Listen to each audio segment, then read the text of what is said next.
Are you feeling spiritually lost, like you've tried everything, YouTube videos, online courses, even meditation apps, but still something is missing? Wondering, is this all there is? The world is loud and chaotic, and your soul is overwhelmed, craving inner peace, but you can't find your way back to yourself. This is exactly why I created the Kriya Yoga Masterclass and my proven soul coaching system to help people just like you. This isn't a video you watch and forget. It's a daily spiritual lifeline that brings you back to your soul. So if you're done feeling lost and you're ready to start transforming, then come join us. This is more than a course. This is your lifeline. Go to kriyayogamasterclass.com. Kriya Babaji Namo.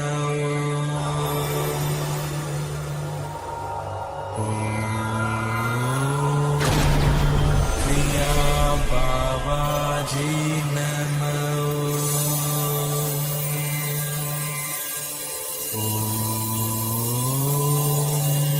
Kriya Babaji Namo.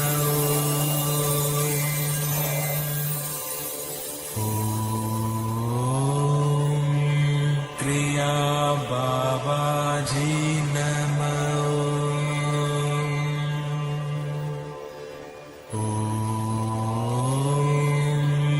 Kriya Babaji Namo.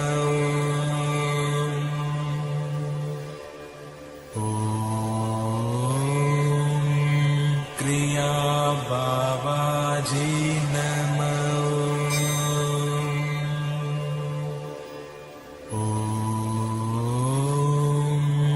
Kriya Babaji Namo. Welcome to our August 27th Vedagurudev's live Kriya Yoga Q&A Satsang here at the Kriya Yoga School.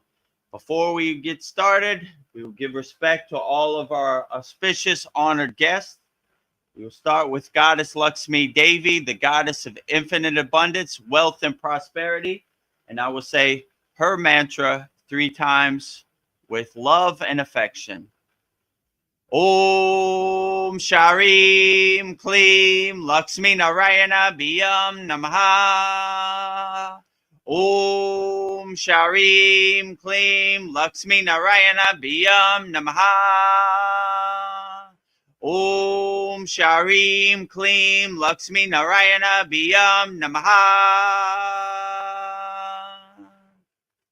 Next to her, the highest of them all, Adi Yogi, the first yogi ever, pure consciousness, Lord Shiva himself. And I would say his mantra with love and affection also. Om Namah Shivaya. Om Namah Shivaya. Om Namah Shivaya. Next to Lord Shiva is Lord Ganesha, the remover of all obstacles, Lord of success, and I would say his mantra 3 times with love and affection also. Om Gam Ganapataye Namaha. Om Gam Ganapataye Namaha. Om Gam Ganapataye Namaha.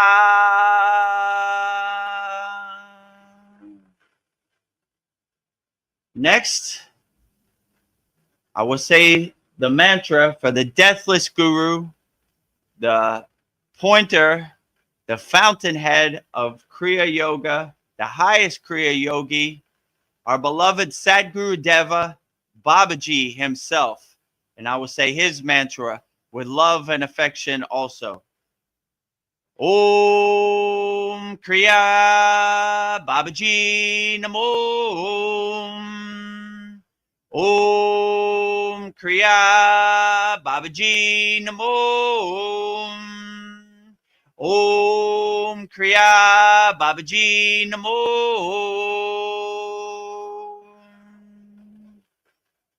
Last but not least, the deathless Himalayan yogini, the highest yogini in the Kriya Yoga Parampara lineage, Mataji herself.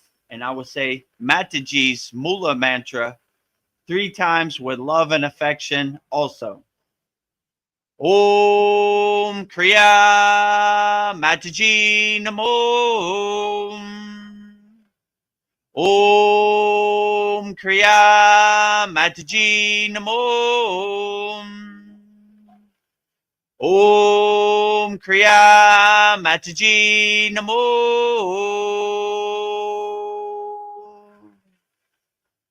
Now that we have welcomed all of our very auspicious guests, our honored guests, now it's time to start our August 27th Vedagurudev live Kriya Yoga Q&A Satsang.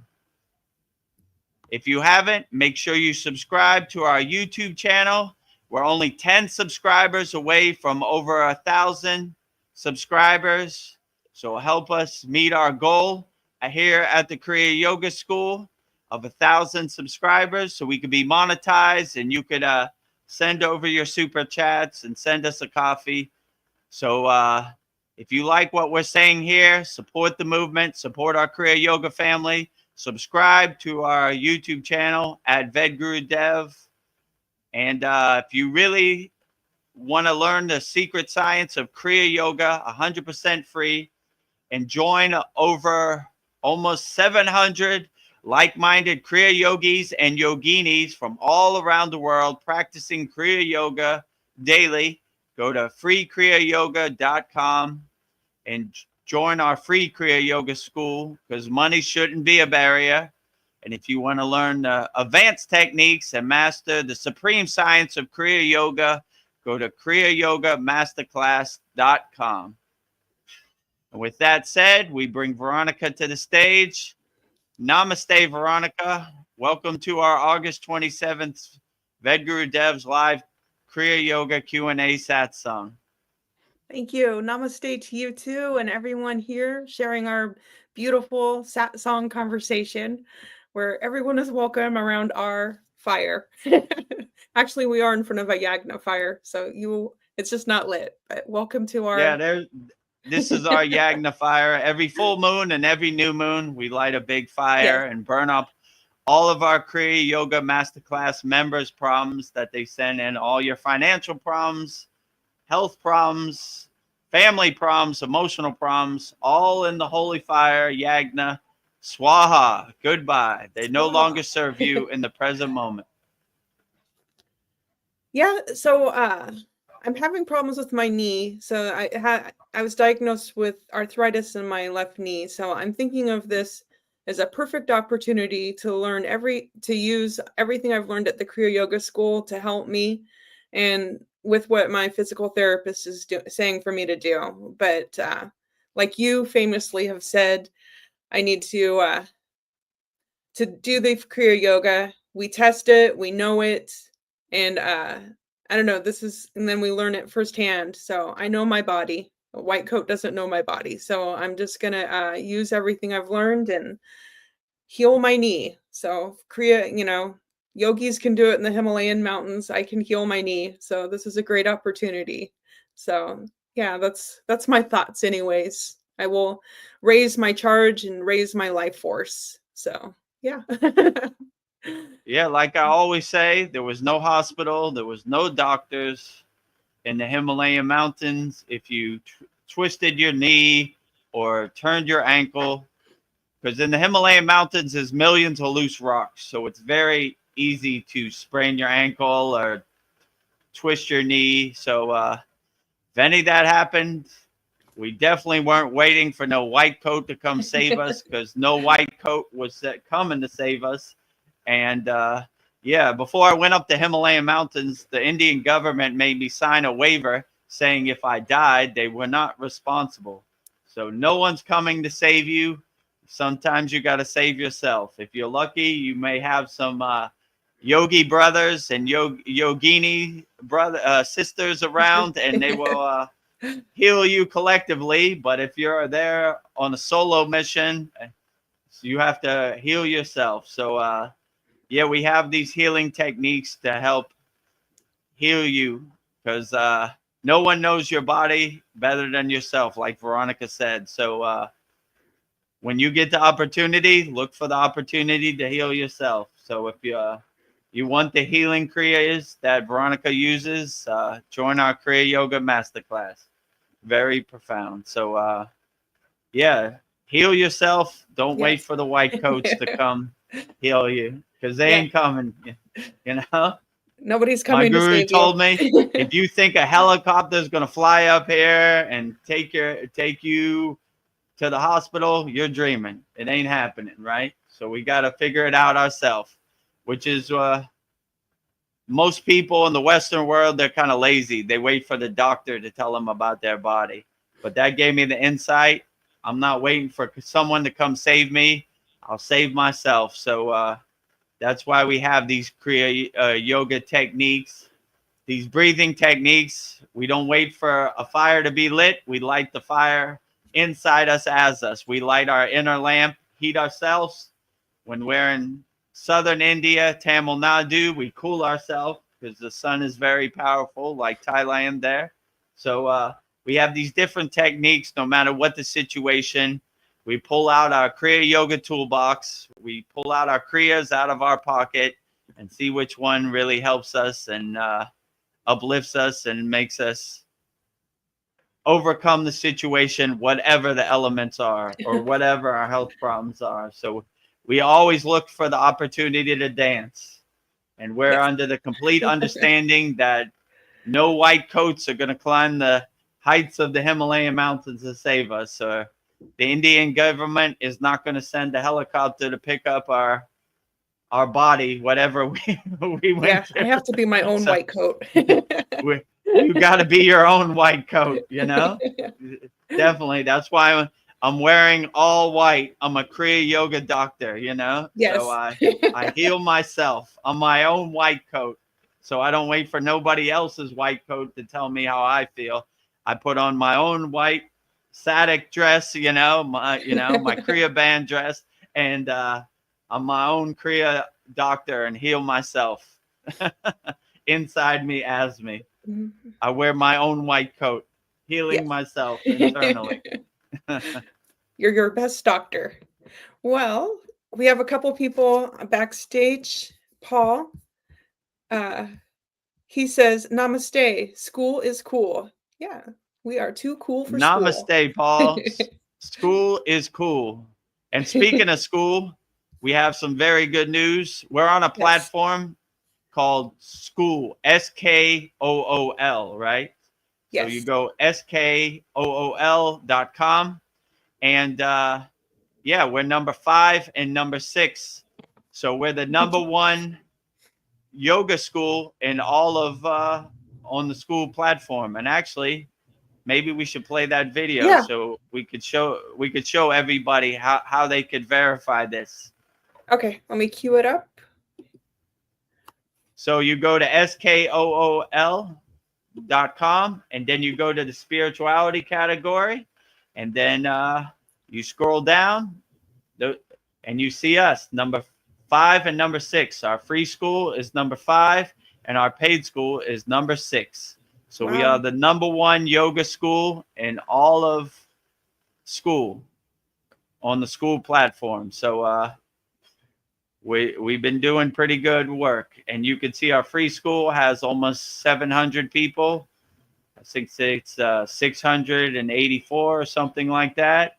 Our paid school has 63 people right now. So support the movement. If you want to try it out, join our free school and join a bunch of like-minded yogis and yoginis practicing Kriya Yoga all around the world. And if you enjoy the value and you want the advanced techniques, join our paid school, kriyayogamasterclass.com. So we're moving up in the world. Yeah. And we only need 10 more subscribers to reach our mark of 1,000. So make sure you support the movement. 100% free. Right. Subscribe to our YouTube channel and get us over that hump. Yes. So today So close. is the day we reach 1,000 subscribers. Yes, today's the best day. And so if you have any questions, feel free to put them in the YouTube chat. We'll answer it wholeheartedly. And if we answered your question and you want to support the movement, give us that subscribe. Join our Kriya Yoga School for free. And yeah, let's get to work. Let's plant that tree today. not 10 years ago, today. Not 10 years ago. 10 years ago is a distant memory. It's water under the bridge. It's clouds passing in the sky. You can't go back and change it in a time machine. So the only time to plant a tree is today in the present moment. So let's plant that Kriya Yoga tree, start doing our inner work, and yeah, be blissed out yogis in 2025. Well, our good friend, Nick Jeremiah Donalds, is here. He says, hi, Vedagurudev and Veronica.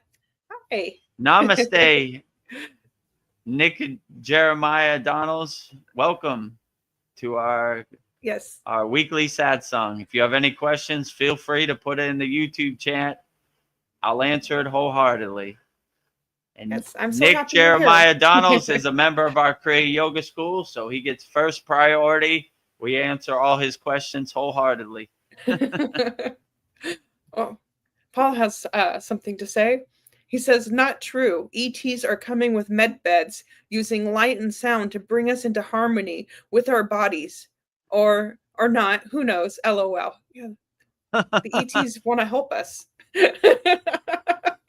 Well, if the ET wants to revive my lifeless body in the Himalayan mountains because I'm a frozen popsicle, I welcome it. Bring your med bed, bring your spaceship, whatever, your medical packs, whatever technology you have, I welcome it. But if they don't, I guess I'm going to have to get to work myself, So I welcome ET. But I'm not waiting for ET to save me. So if he does come, that'd be great. I appreciate the extra help. I appreciate your med bed because sitting on a slab of rock in the Himalayan mountains trying to do yoga nidra or shavasana and heal yourself. I welcome all the help from all the people that are out there. So any ET has their med bed, I welcome it wholeheartedly. Less work for me. Yes. But if they don't show up, that's fine too. Yeah. Namaste, Paul. How you doing today? Namaste. I'm doing well, thank you. How are you guys? Yeah, we're doing great. Yeah, so a little story today. I did have a appointment for my eye, so I'm in there. I'm in the waiting room, and like I hear like these two veterans. They're like speaking and like, I'm always kind of just like I'm bored over there. I listen to people's conversations, but they were talking, and I heard this guy, saying some stuff, and I'm like, well, let me just. Well, like first I saw this other guy walk in. So he was like a white guy, looked about my age, thin, in fairly good shape, but nothing special. But and he was wearing some kind of it almost looked like a uniform, like a postal or something. I saw him, and I was just looking at him, just thinking, what's this guy all about, But I didn't think much about it. But then I went on to, listening on the other guys. And then I decided I'm just going to go sit over there next to them and, like have some fun. So I'm like, hey, I'm going to come over here. I just heard you guys telling like some sea stories or whatever. I was in the Navy, so I just wanted to hear what you're saying. So I sat next to them and started listening. And then that guy, he says, oh, he speaks up and he's like, oh, you were in the Navy? I was like, yeah. And so we started talking. I'm next to those guys, but he's like over there. But, this old guy, he was like, I don't know. What he was talking about was pretty much just boring. It was kind of just boring stuff. But so this guy, like, he said something, and I'm like, oh, well, what was your rate? He goes, oh, I was a Navy SEAL, and like my ears perked up. I was like, a SEAL. I've never like talked to a SEAL before, but like I know SEALs. No, they usually have classified clearances. They know stuff. They've been places. So I was just like, yes, this is my opportunity. So I immediately like start going into the conspiracy theory realm with him, and he was not taken aback by anything that I said. I was hoping to get something a little better, but it's in a crowded waiting area, so like we really couldn't go that deep. But so I moved over there. I said, I'm just gonna sit over here because I'm talking across the room and stuff. But so I sat next to him. We talked about all kinds of stuff. I told him, and he was also in the same like era that I was in. He joined around the same time I did, so it was the kind of the same thing. And like I asked him about Iraq, and he did say, this is something new that I did learn. He said there were weapons of mass destruction, which I always thought that was like just our excuse to go over there, but I don't know. That's what he said. I don't even know if I believe that, but like I went into like about like why we were in Iraq and about the there was like a big museum there, and like we raided that museum, and there's also like the tomb of Gilgamesh, like an ancient Babylonian king who was said to have lived for thousands of years, was also discovered right around that same time frame. So it's possible the military was there to recover some of this technology that was from that era or whatever. But and he didn't like go in. He didn't like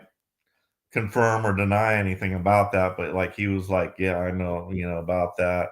And then I asked him about Antarctica. I told him I had heard some stuff about some seals going into Antarctica, and there was like a big black pyramid, which he had not been to Antarctica, but he went to Siberia. He was like, that was like my big punishment. I went to Siberia, but so I didn't really get to, I got called shortly, and then I didn't get to, but I gave him my card. I was like, I'm going to get this guy into my shop where I can like talk to him a lot better, without any other ears listening around.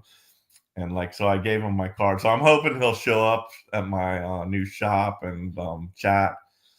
And then after that, the weird thing also is, and I told you guys about that guy. He was like a Muslim that came to my shop. He was a water salesman, but so my other friend, usually on Wednesdays, he'll come to my shop, and we call it the fireside chat, and we just chat about whatever stuff popped up on the internet radar. We'll discuss all. So he like knows all the good stuff, and so me and him are sitting there talking, and then I had just like finished telling him about this guy Yusuf that came and had a big God talk with me, and who shows up through the door like minutes later? Yusuf.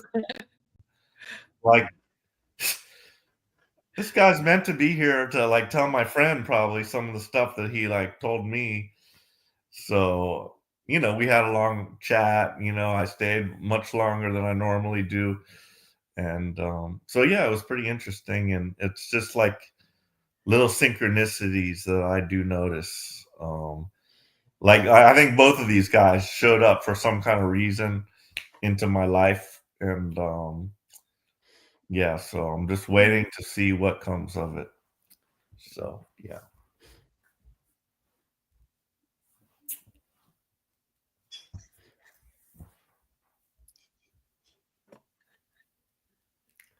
I think Well, I you're do muted, think- Veronica. Oh, okay.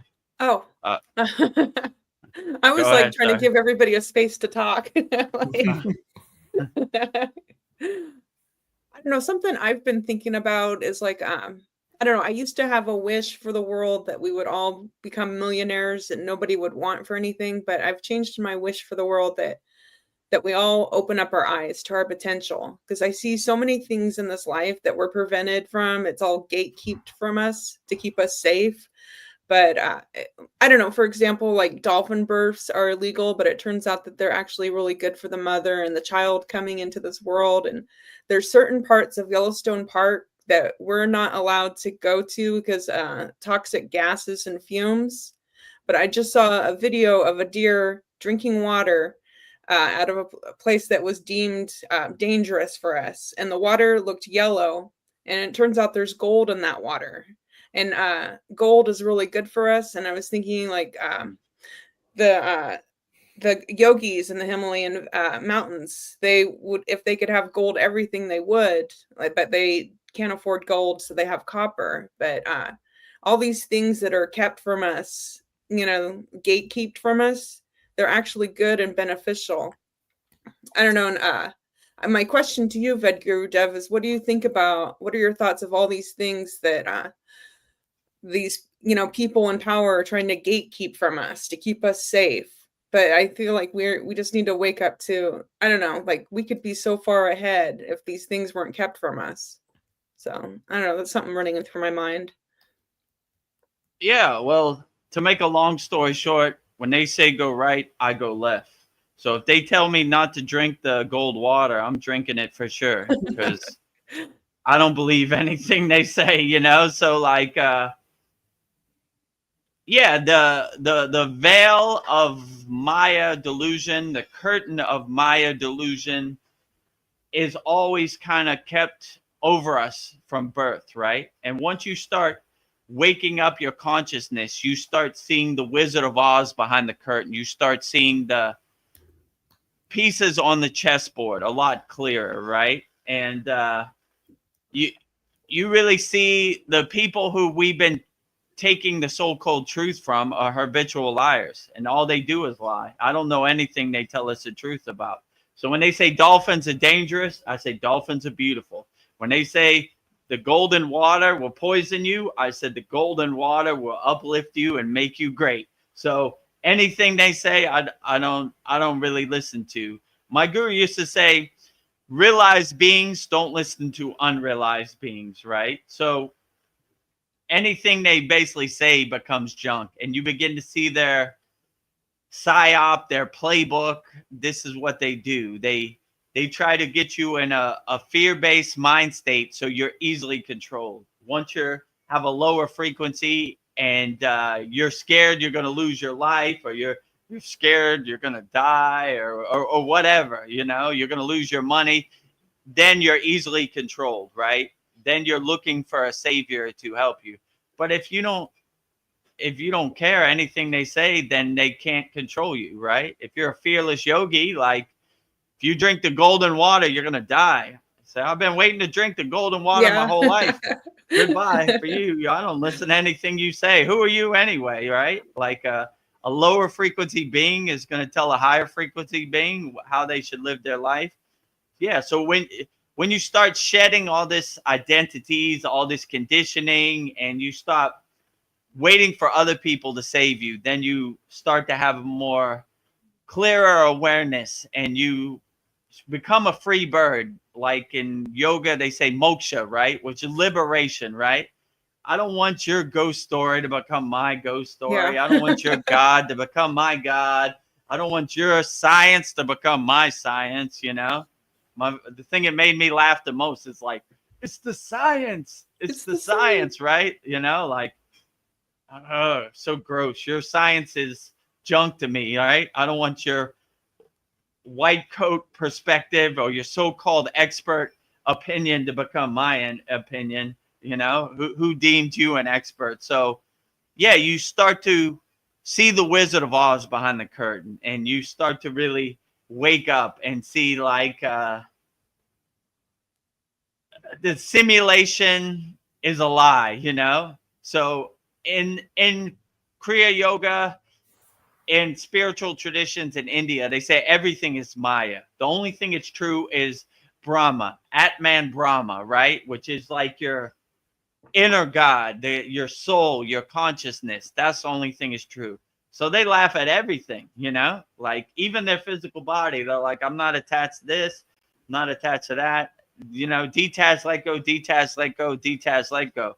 So once you start opening the curtain and seeing that a veil of conditioning has been put over you to kind of hide the real truth and really hide your inner potential, right? If you really know your inner potential, then all this becomes a joke to you. Like everything in the Maya delusional world is a total joke to you. So, yeah, by realizing your inner potential, then you really start taking your power back instead of giving your power away. Please, sir, come and save me. You know, like, no, I do my own inner work. I save myself. So, yeah, they don't want you to realize your inner potential. And it reminds me of the memory wipe. If you really knew who you were, then you couldn't be controlled or you couldn't be conditioned, and you would fast track your way to enlightenment, you know? So their whole job is to, how could I say, cover your inner potential or hide your inner potential for you. Because if you really start seeing your inner potential, then you wouldn't listen to anything they say. Yeah. Like, how are you going to tell me how I feel inside my body? Only person who knows how I feel is me, you know? So that is basically, to make a long story short, the reason they hide everything for you. Because if you knew your inner potential, then why would you need them? If you could heal yourself, why do you need to pay the doctor thousands of dollars? You don't. If you could, if you don't go to McDonald's and buy a Big Mac, they don't make money. So their whole thing is selling you happiness. But if you realize you have happiness inside you as you, then you can't be sold happiness, you know? Like, Yeah. this isn't going to make me happy. This is some marketing propaganda that you're trying to force on me. And you're trying to trick my mind into thinking I need this to be happy. But if I understand that happiness is internal, not external, then they can't sell you anything. Buy this Big Mac, it'll make you happy. No, it won't. Happiness is inside me as me. I can't sell to this guy, you know? Buy this car, your neighbor will think you are cool, you know? Like your neighbor will think you're a big shot because you have this car. Car doesn't define my soul. It's just a piece of metal. Can't sell to this guy, you know? So you could go down the list with anything, right? Like instead of giving your power away, you start taking control of your power, and you start to become sovereign. You start to become a king or queen of your own castle. And you say, nah, I don't, what do I need that for? You know, like I still to this day have an iPhone 11. Why do I need an iPhone 16? It does the exact same thing as iPhone 11. No need. You know what I'm saying? I like it. It does everything I need to do. I like my car. It takes me from A to B everywhere I need to go. Well, girls won't like you if you drive this car. I don't buy a car for girls or my neighbor. I buy a car because I like it. I drive around a driving temple everywhere I go, right? Oh, why do you have all these statues in your car? I like it. I drive a temple, you know? If you don't agree with it or you don't approve, it doesn't matter. I don't need your permission. To do anything. I'm a free bird. I fly, go wherever I want, do whatever I want, liberated, right? So if you start shedding all these identities and these conditions, then you'll live a very blissful life. You won't care about nothing. You won't care. You know, I don't like your car. I don't care. I didn't buy a car. I live for me, not you. Right. I live for me. I don't live for you. It makes me happy. You know, I don't approve of your statues. You're praying to false idols. To you, it's false because you're a lower frequency being. To me, these are the true idols, right? That I resonate with and that uplift me. And if you don't like it, I don't care. I don't live for you, you know? So you start letting go of all these conditionings and all these identities, and then you start becoming a free bird, and then you start seeing you don't really need all this stuff. Like, who am I trying to impress with all this stuff? Nobody, right? Nobody. I don't need it, you know. And in the Himalayan mountains, we just traveled with the clothes on our back, traveling light. And it's a good metaphor for detachment, because you don't want to be carrying a big backpack full of a bunch of unnecessary junk. You know, you're just weighing yourself down, you know. So you're tiring yourself out carrying all this junk you don't need. So in the Himalayan mountains, we travel light, you know. Yeah. Only the essentials, right? I got one jacket. I wear that jacket every day. I got some hiking poles. I use those every day. I got some hiking boots. I use those every day. I have a camelback where I put my water in. I go to the waterfall and put my water in there. So travel light, my friend. No baggage needed, right? So yeah, that's what I would say. Don't let anybody tell you what happiness is. You tell them what your happiness is. So that's how they make millions of dollars marketing. Buy this phone, it'll make you happy. Buy a Big Mac, it'll make you happy. Buy a new car, it'll make you happy. If you see the Wizard of Oz behind the curtain, they can't sell you anything. They can't monetize it. So yeah, save your money and know that happiness is inside you as you. Happiness is internal, not external. Yeah, I'd so love to see. about the gold and also about Oh. Kriya Yoga.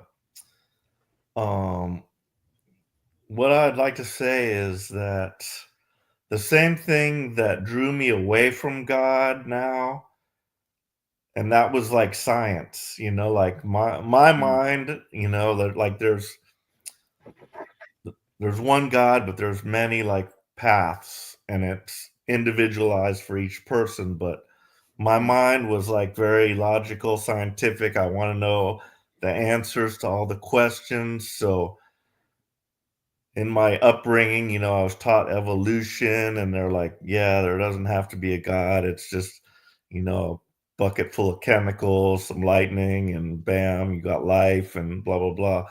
But like what I like about Kriya Yoga is it's the science of Kriya Yoga. And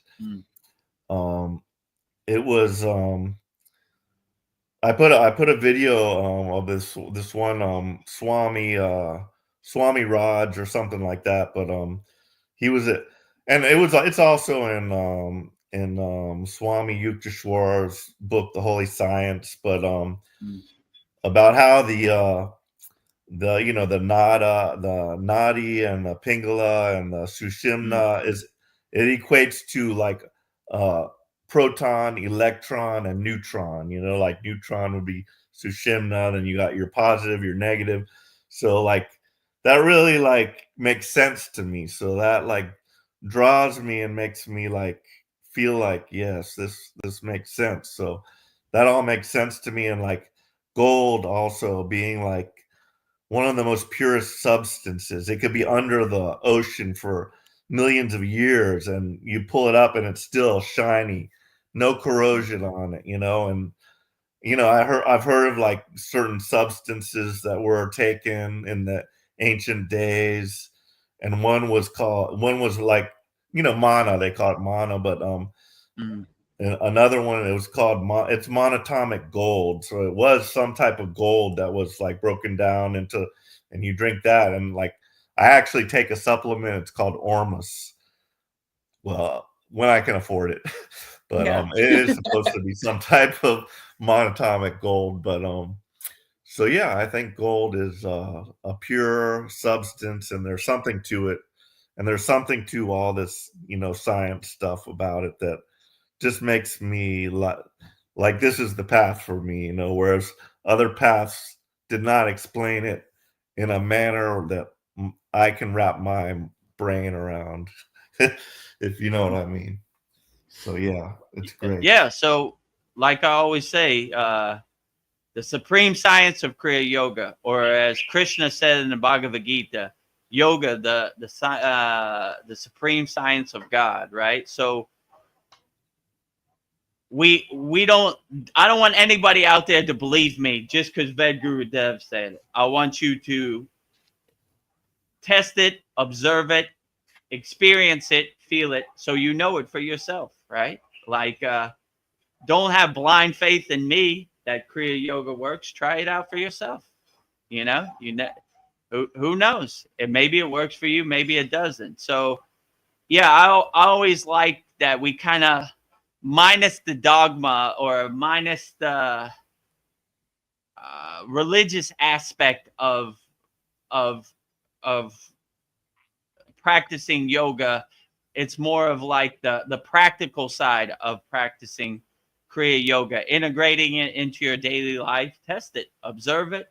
I don't really want to tell you what God is or who God is. How would I know what God's doing right now? You know, I have no clue. Like I always say, a God defined is a God confined. So, you know, I just do what resonates with me and try to help as many people as possible. So, yeah, if Kriya Yoga resonates with you, I would give it a try, you know? Yeah. We only need 10 subscribers.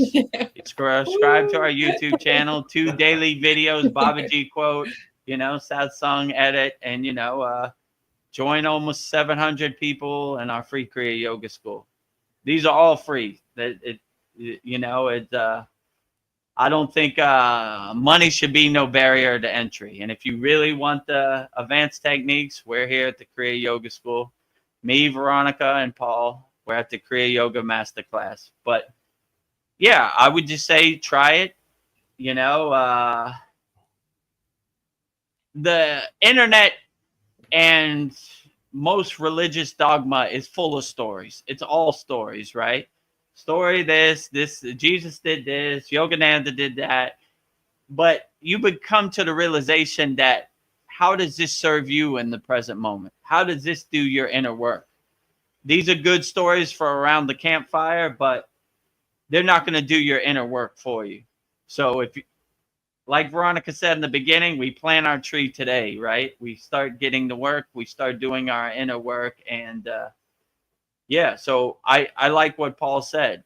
That's why I always say the supreme science of Kriya Yoga, because it's more of a science. You test it, you observe it, you feel it, you experience it, so you know it. You don't have to, don't believe me blindly, right? Vedagurudev said Kriya Yoga is the best, so Babaji is the best, so I believe it, you know? Test it for yourself. If you resonate with Babaji, then Babaji is the greatest. If you don't, or another deity, that is perfectly fine, you know?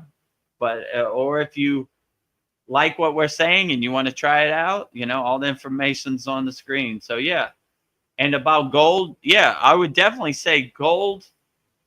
If you go to India, everything is gold, you know, or everything they try to make like gold. If they don't have the means of gold, they try to make it the color of gold, you know, like even like everything. So like, yeah, gold definitely has some higher properties, and there's something to gold, you know, like I can't explain the science of it, but yeah, gold is outstanding, and you see everything is gold, right? So we try to make everything in gold, and if we don't have gold, we use copper. You know, it's a substitute, a second best to gold in the Himalayan mountains. So copper cup, copper water bottle, copper everything. You know, so if you don't have the financial means to make it out of gold, then we make it out of copper. You know, so. There's also and there's what were you gonna say? the story about the Anunnaki and that they came here specifically to mine gold, because they used that gold because their planet was dying, and they could like atomize the gold and spread it into the atmosphere to protect it from the sun. So, you know, that's just a story, but it's an interesting story, and it has to do with gold, you know. So it wouldn't surprise me, let's just say.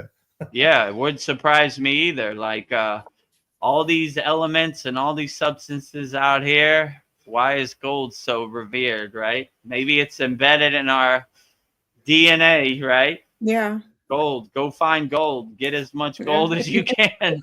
We need gold out here. Gold, gold, gold, you know? So, yeah, it wouldn't surprise me at all, you know, if that story is true, you know? But I can say from my own experience, if they don't have gold, they make it look as close to gold as possible. Anything you see, like yeah, everything is gold. All statues gold, all pictures gold color, gold everywhere. Yeah, and is a golden aura the highest aura you can have? Is Yeah, that like the supreme? right. It's called Devya Diha, which is the golden light body, right? That is the ultimate goal, to light every cell of your body like a golden sun. So these songs, Arud Param Jyoti, Gayatri's mantra, is basically saying make every cell of your body a golden sun, right? So, you know, you don't need physical gold. You turn your whole body into gold, you know. Like in our class last week, we had a samadhi technique, which it was basically that, turning your whole body, your essence, into gold, right? So yeah, I agree with you. Devya Diha, the golden light body. That's the ultimate goal, you know. You know, and your crown chakra, a golden bright sun. Yeah. You know, your crown chakra, like lit up, a sun. You know, the sun salutation, the Science of Sun worship song. You know, lighting, you know, using the golden healing rays of the sun to heal your body. So, yeah, I agree with you. Gold everywhere, all day, every day. Gold. Yeah. I'm showered in And, gold. and you know, like in India, it's embedded in their DNA. Like they want everything gold, like gold bangles, gold everything. So yeah, so if you have the opportunity, and adore yourself with Yes. gold, you know, you see like all the statues, they have like a Yeah. gold headdress, you know, gold bangles, you know, gold coins, you know, everything gold. Yeah. So yeah, everything, all their headdresses, everything is gold, right? So have as much gold as possible. Yes. Gold is golden. Yeah, I think like we've been programmed to like forget who we are, but what if we realized we are God and we're operating in human form, and that the kingdom of heaven is within us? We wouldn't need religion, but we've been so programmed to believe that, like you keep saying, that everything we need is within us. It's not outside of us. But I would just, if everybody could just see that, but we're all on a different timeline.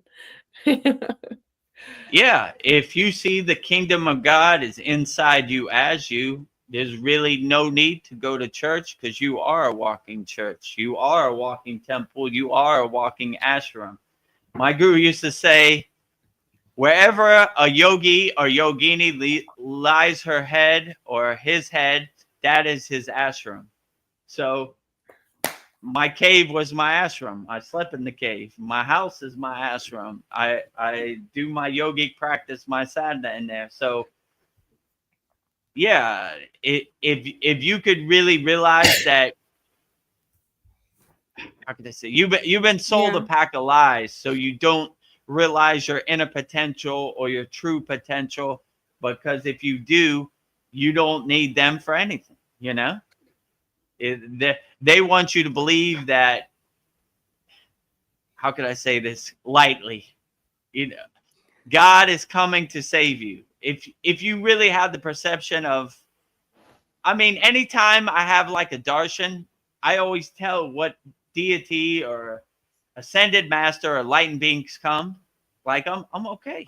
You know, Yeah. you got people that need your help way more than me. Don't worry about me. I'm good, you know? So I do my inner work, and if Babaji or Jesus grants me an audience, or the archangels, I appreciate it, but it's not necessary. They got bigger fish to fry out there. So, you know, like I don't know. The source is way beyond my comprehension, and I work for the source. The source doesn't work for me. You know, God, if you're real, show yourself. Like, not necessary in my book. God is busy, right? Like, and if God did come, he'd probably blow my light bulb, right? Like, God is way beyond my peanut physical body could handle. Let's say it like that, right? Yeah. So, God, you're busy. You're doing the greatest job of all. The sun came up today. Keep up the good work. When I do my puja or my offerings or, you know, my prasad, I just thank God for the job he's doing, whatever form, you know. If it's in the form of Mataji or Babaji or Lakshmi or Shiva or Ganesha or any deity, you're doing the greatest job. You're doing all the heavy lifting. Keep up the good work. What do I need? I need nothing. You've already exceeded my expectations. So I'm ahead of the game, right? You've given me too much, God, already, right? Keep up the good work. You're doing the greatest job out of all, you know. You're doing all the heavy lifting. I'm just saying a few things on the live stream, you know, answering some questions, but all the glory to God, in service of God on his mission. He's doing the heavy lifting. So thank you, God, for doing the best job of all. So yeah, but as far as like people waking up, they're on their own time. You know, you can lead a horse to water, but you can't make it to drink, you know. That's why I say on these live streams, if you need it, we're here.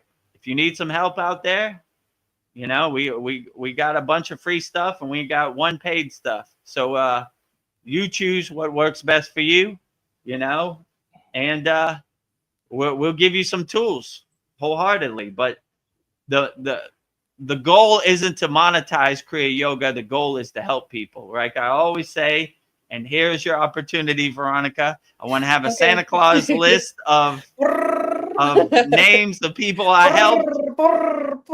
Over 1 million. So give me the opportunity to help you out there, you know.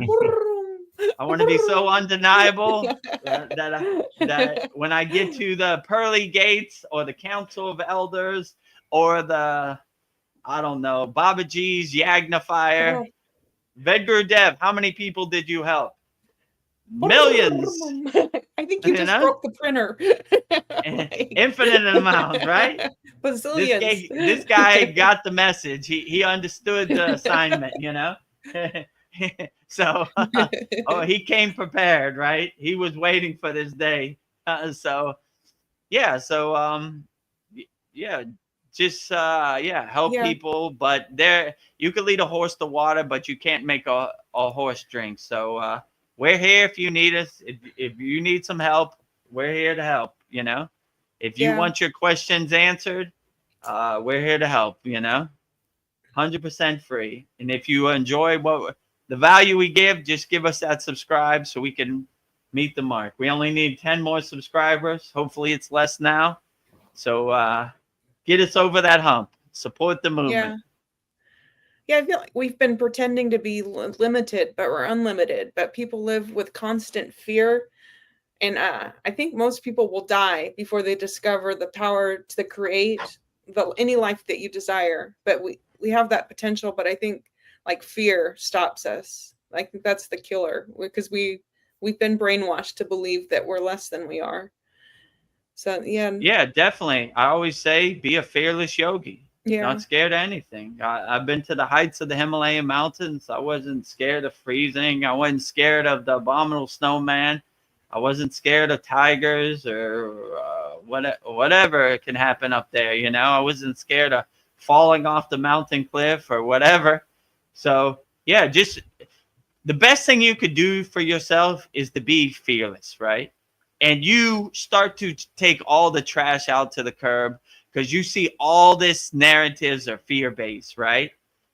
We got to go to war because this country's going to come invade America, or you got to put this chemical in your body or you're going to die, or you got to give your tax-paying money to this faraway place because they need freedom. They need democracy. You see all of it's like a Wizard of Oz, like a fake narrative, a playbook, you know, right?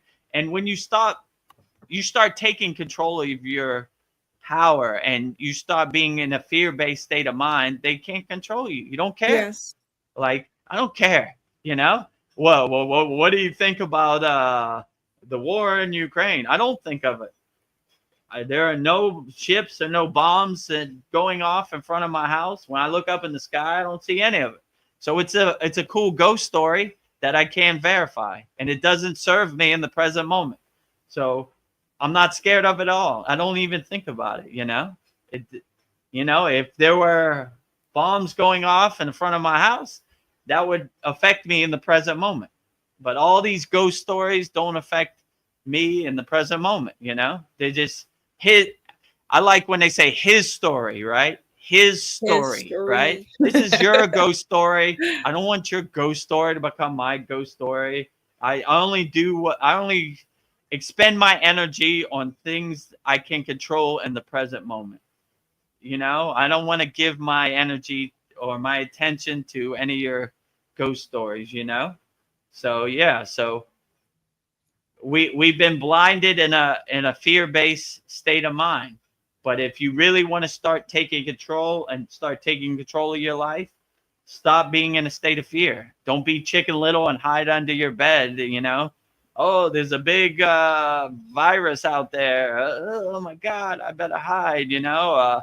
Let me tell you how many people have passed away from this. Why, you know? They're constantly bombarding your consciousness with psyops, you know? Those meteors are hitting your atmosphere 24 hours a day, me included. I go out in the world in Thailand, ping, ping, ping, ping, ping, ping, ping, ping, ping, you know?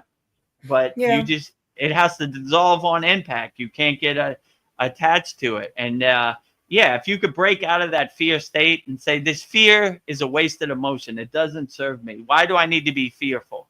You know? Well, you need to be scared of Russia, and you need to be scared of I don't know what Iran, or you need to be scared of viruses, and you need to be scared of this and that. And you know, it's all, you begin to see the Wizard of Oz behind the curtain, and you see it's all fear-based.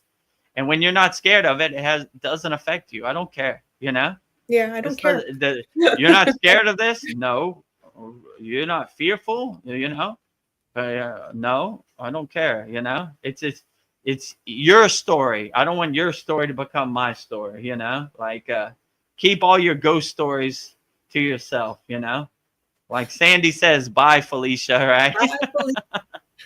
Bye, Felicia. Keep it moving. I don't want your stories to become my story. So, yeah, try not to be in a fear-based state of mind, and you'll be surprised how much you can overcome. And probably 90% of it is fear-based anyway. So, if you're not in a state of fear, you'll be liberated. You'll be a free bird to fly. So, yeah, don't give it a try. Don't be in a state of fear, right? And like don't another be scared thought, of anything. Yeah, don't be scared. I don't know. Another thought is just like waking up and paying attention to things and not being afraid to question things. Like, why are they spraying things in the sky? I mean, why is this medication giving me all these side effects? Is this really good for me? Why is it illegal to swim with dolphins? I don't know. And like, I know, even if people think you're crazy, we've been so manipulated to not question things. And I think we need to not let others do the thinking for us, even if, you know, just question things. I'm taking control of your life and deciding what's good for you instead of letting other people make all these decisions for you. I don't know. We've just been really brainwashed. Like, question things, even if people think you're crazy. But, I'll tell you a funny story. My father, he passed away in 2020, but he went to Catholic school. He went to Catholic university. So he knew the Bible inside out.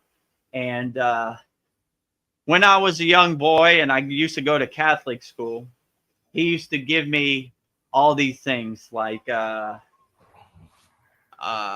what would he say? If you're born with original sin, what's the use of being born? Shouldn't God make you be born, you know, So I got many rulers over my knuckles from the nun because I asked questions that they didn't have answers to, Oh. you know, and they always used to tell me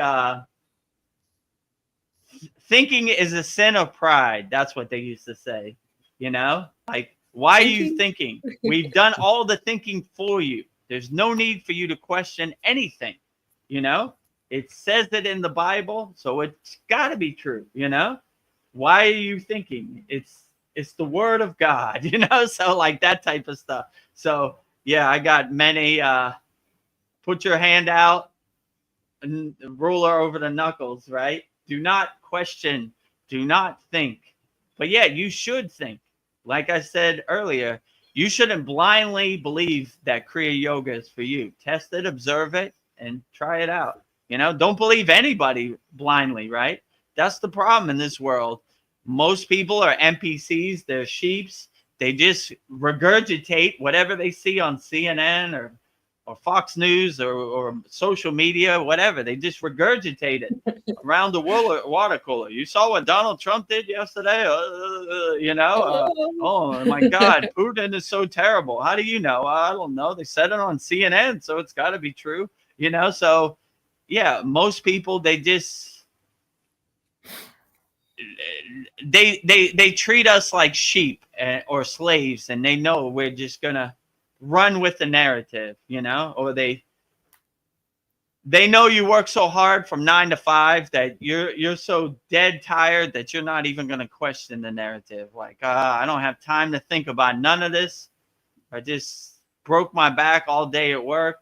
I'm just going to regurgitate whatever they say on the mainstream media, you know? So once you start questioning it, then you start really seeing the Wizard of Oz behind the curtain. You start seeing the 3D chess pieces. Like, why? That makes no sense. Like, so you're saying a penguin and a bat had romantic intercourse, and that's how we got the C word? Really? Is that possible? Really? It's the science. It's the science. You know, like, is that even possible? Yeah. You know? Or like, I remember they used to say, like, some American soldier had romantic intercourse with a green monkey, and that's how he got AIDS. And I was like, that's how stupid they, you know, like Paul said, they think we're going to jump out the window if we've seen aliens. That's how they look at us. I mean, do you really want this person as your slave master? Break free, break the chain that enslaves you, right? You're so stupid. We can't tell you the secrets of the universe because you're going to jump out the window. No, I'm not. Give me a try, right? If a boogosphere came right here, I'd be like, ooh, look how beautiful that ball is, the boogosphere, right? I don't even think jumping out the window would cross my mind, right? So that's how they look at us. They think we're so stupid that we just blindly regurgitate everything. And they learn from the best, which is dogma with religion, right? Let me tell you a story about God. Really? You know what God does? God did this, and God ate this for dinner, and God did that. And I was like, yeah, okay, sure. You know? So same thing, you know? We can't tell you about interdimensional beings because you'll jump out the window. Really? Try me, you know? So they put up these guardrails and all these conditions because they think we're so stupid we can't handle the truth. Like that movie. What was it? Few Good Men. You can't handle the truth. That's their playbook. You're so stupid. You're such a slave. You're such a sheep that you can't handle the truth about aliens or interdimensional beings. You're so stupid and you're so ignorant that you can't even take care of your own body. Let me tell you what you should do inside your own body. You're so stupid and you're such a sheep and you're so ignorant that you can't understand God for yourself. We need to tell you what God is, right? Don't believe anybody. Have a God of your own choosing, right? Whatever God resonates with you, that's perfectly fine, you know? So when you start to see the Wizard of Oz behind the curtain, you know, you realize you've been duped, you know? I understand. I was duped 40 years of my life. I regurgitated the narrative, you know. I was going down with the ship, you know. I believed it all. I regurgitated it all, you know. And now that I'm becoming more awake, I'm like, this is all fake, you know. This is all, like the yogis and Buddhists say, this is all Maya, right? I don't believe any of that stuff. They say dolphins are bad. I say dolphins are good. They say go right. I go left, right? So Yeah, I do the opposite. You know, I don't want to be a slave on your plantation no more. I'm running away from I want to be free, right? Right? Yeah. So Let me tell you a story. Mr. Candy told me that I can't know about aliens because I'm gonna jump out the window. No thanks. You know.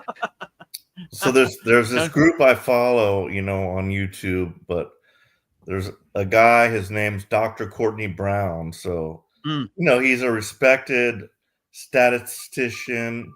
He's a professor at like a high level university in Georgia, like Emory or something like that.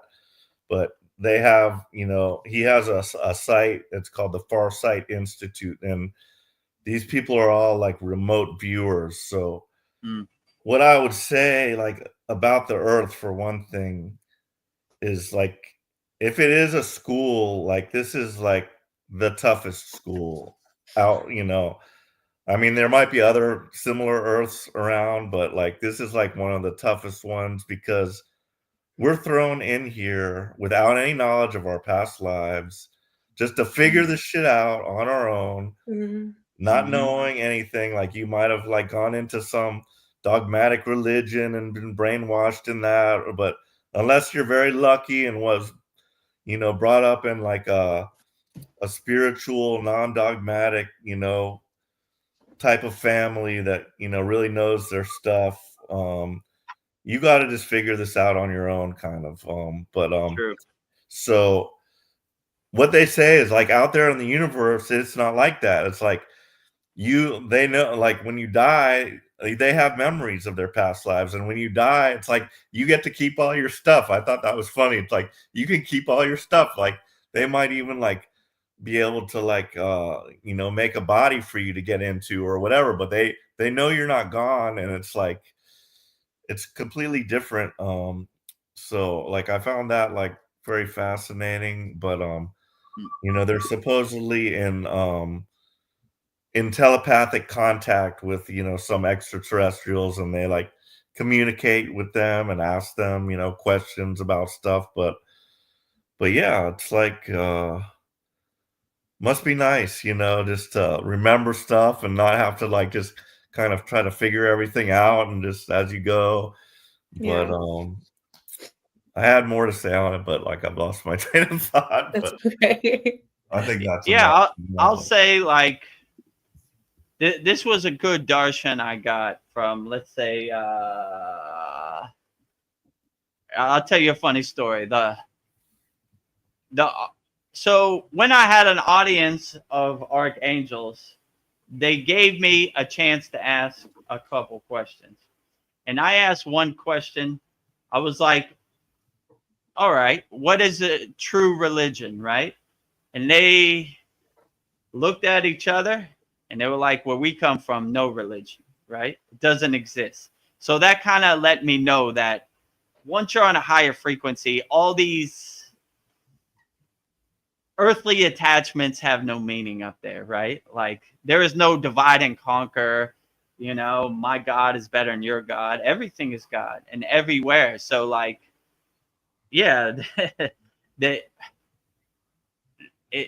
was a non-issue. And I could say that for us yogis too. Even though we're yogis, we love all spiritual traditions. If you go to Lake Shrine SRF, which just opened this past week, which is very beautiful. So, you know, they were damaged by that Pacific Palisades fire. So I'm glad the Kriya Yoga Sanctuary, Lake Shrine SRF and Pacific Palisades is back open.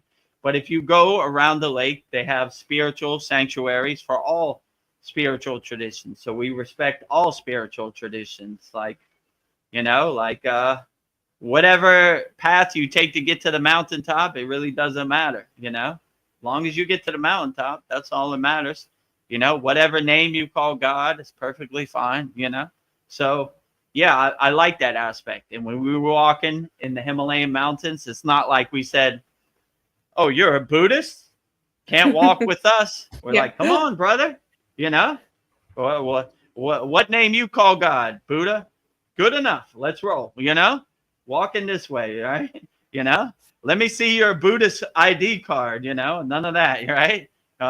Or you know, we're a Sufi, right?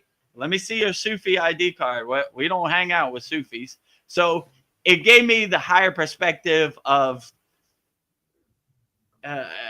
everybody who carries inner divinity, no matter what name they call their deity of choice. We love them all wholeheartedly. You know, it doesn't matter. So, you know, like I always say, a God defined is a God confined. I don't want to put God in a box. Let God be free. Let God be universal, right? Putting God in a box, you know. Let me tell you a story about God. Oh, you know. One Go thing, ahead, Paul.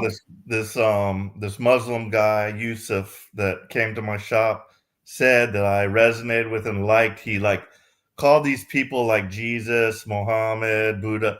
He called them doorways. These are doorways to God. You know, it's like you can go through whichever doorway, you know, and it can lead. You know, just depends on your liking. So I kind of like that doorways. Yeah. Yeah, sounds right. Whatever doorway, whatever deity you resonate, get you there. It's perfectly fine.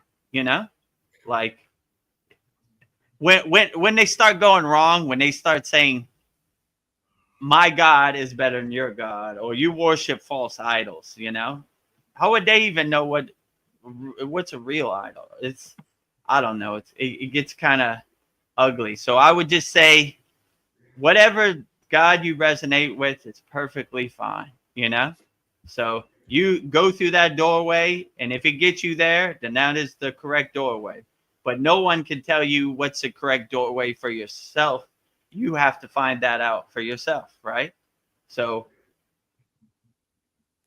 don't let no one convert you into don't let other people's God become your God. Find your own God, and that is the best God, I would say, you know, whatever name it is, you know. So find the doorway that you resonate with the most and uplifts you, and that is the correct doorway for you. But it's not one size fits all. It's highly personalized and individualized for yourself. So find your doorway that makes you feel the best, and that is the best doorway, regardless of what other people say. And no one can know what your doorway is anyway. They're just guessing. So, you know, let me tell you, you know, I used to like when I was in Miami and people would come to my door. Let me tell you a story about our Lord and Savior. You know what? Yeah. You know, Savior for you, maybe. I don't know. I'm going to use my own discernment and my own discrimination to figure it out, you know? Well, I've got some comments building up, so if I can go through them real quick. Okay, yeah, go ahead. Sandy's joined us. She says, "Hi guys, namaste. Been watching on my TV, but couldn't comment because I'd left my phone in the other room, and I was too relaxed on the couch. And I've been watching since Paul was talking about how Kriya stands out as far as us testing it out for ourselves." And then she says, "I've done remote viewing. Please tell us more. I'm very interested in remote viewing." And we've got somebody new, Johnny Nath. He says, "Hi from London." And hello from London, Johnny Knapp. He has your favorite question. He's asking you, who initiated you into Kriya Yoga? Oh, I've been waiting for this. I stay ready so I don't have to get ready. So we have a cool video that we'll play in a second, but yeah, who initiated me into Kriya Yoga? That my guru is named Swami Vedananda Saraswati. His ashram is in Dewata Hut in the Himalayan mountains in the state of Uttarakhand in India. So we have a video prepared because this is a hot button topic that everybody asks me all the time. So I prepared a nice video. So hopefully this video answers all your questions in under 2 minutes. So Okay. run the video, Veronica. Welcome. My name is Vedagurudev, and I am honored to be your teacher in this transformative practice of Kriya Yoga. I am an award-winning Himalayan yogi, holding the highest certification in Kriya Yoga instruction, recognized by India's most respected yoga acharyas. Since 2018, I have been teaching this profound spiritual science of Kriya Yoga to students all around the world, helping them unlock their inner potential, aligning with the divine. Who is Vedagurudev's guru? My revered guru is Swami Vedananda Saraswati. He is one of India's most respected yogis, swamis, and spiritual teachers. His ashram is located in Dwadahat in the state of Uttarakhand, India, nestled amidst the serene Himalayan mountains, near the sacred Babaji's cave. Swami Vedananda is not only a master of yoga, but also the author of several renowned books on the subject, sharing timeless wisdom with seekers worldwide. His teachings have profoundly shaped my spiritual journey and deepened my understanding of Kriya Yoga. What is Vedagurudev's lineage? Parampara.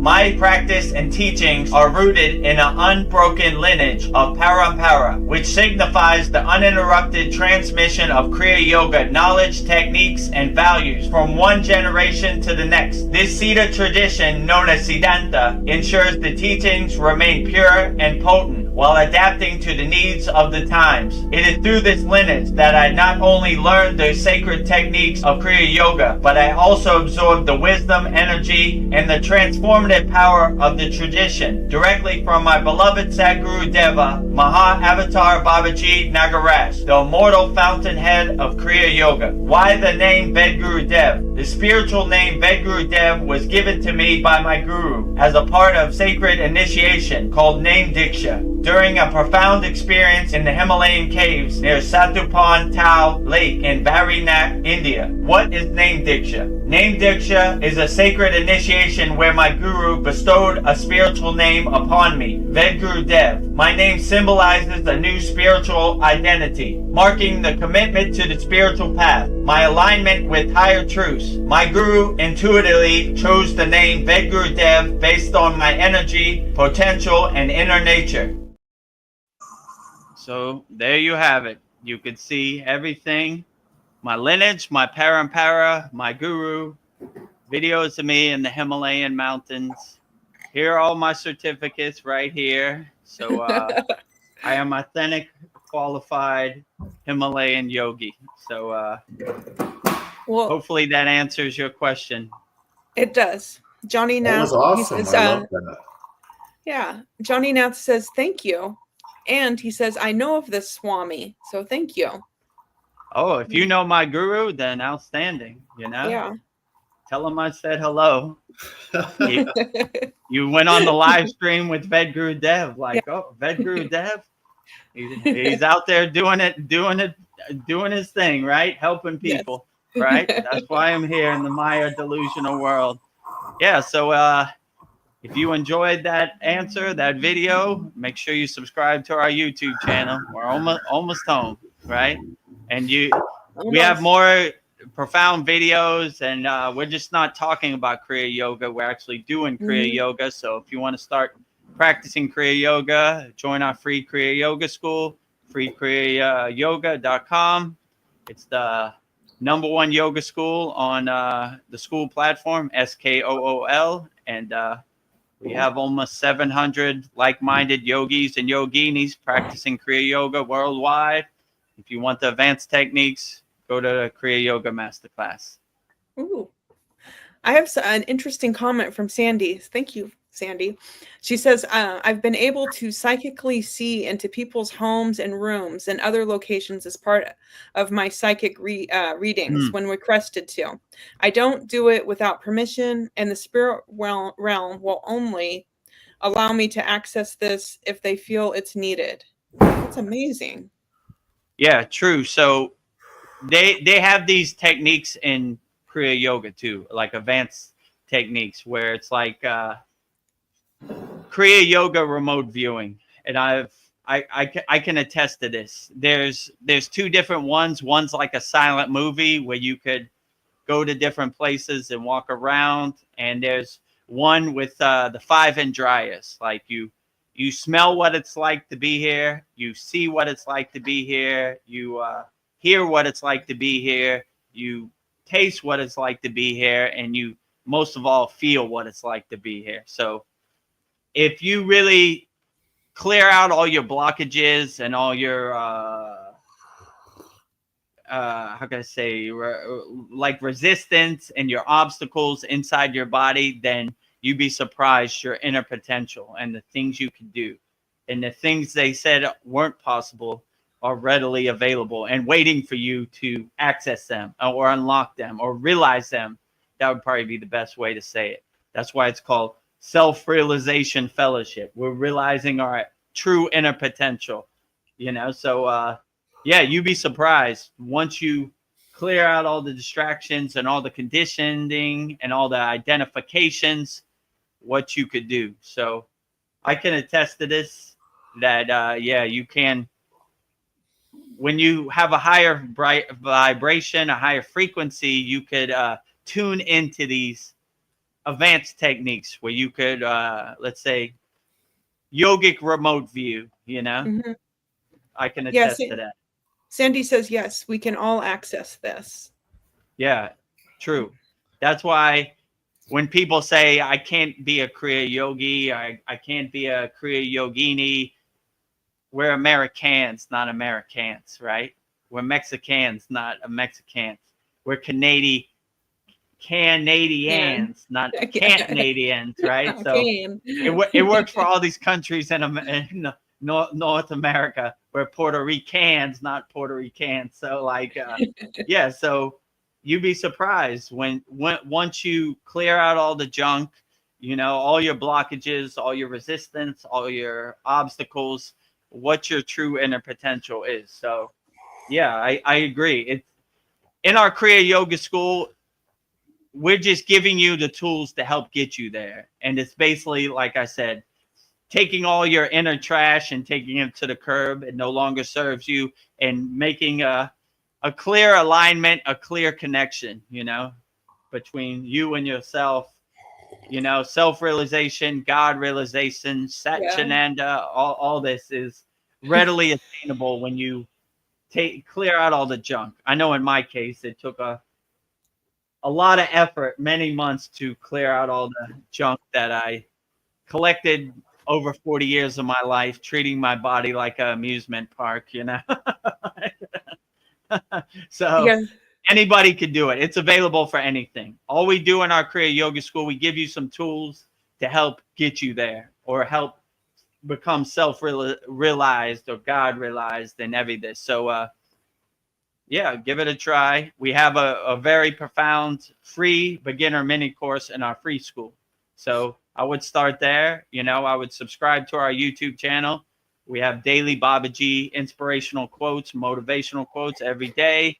And we take the best out of these satsangs and soul talks and put it into a long form video. So, yeah, let's plant that tree today and let's get started. But yeah, it's readily available and it's waiting for you to realize it. I feel like Babaji he's like 2 years ahead of me. I'm just catching up, right?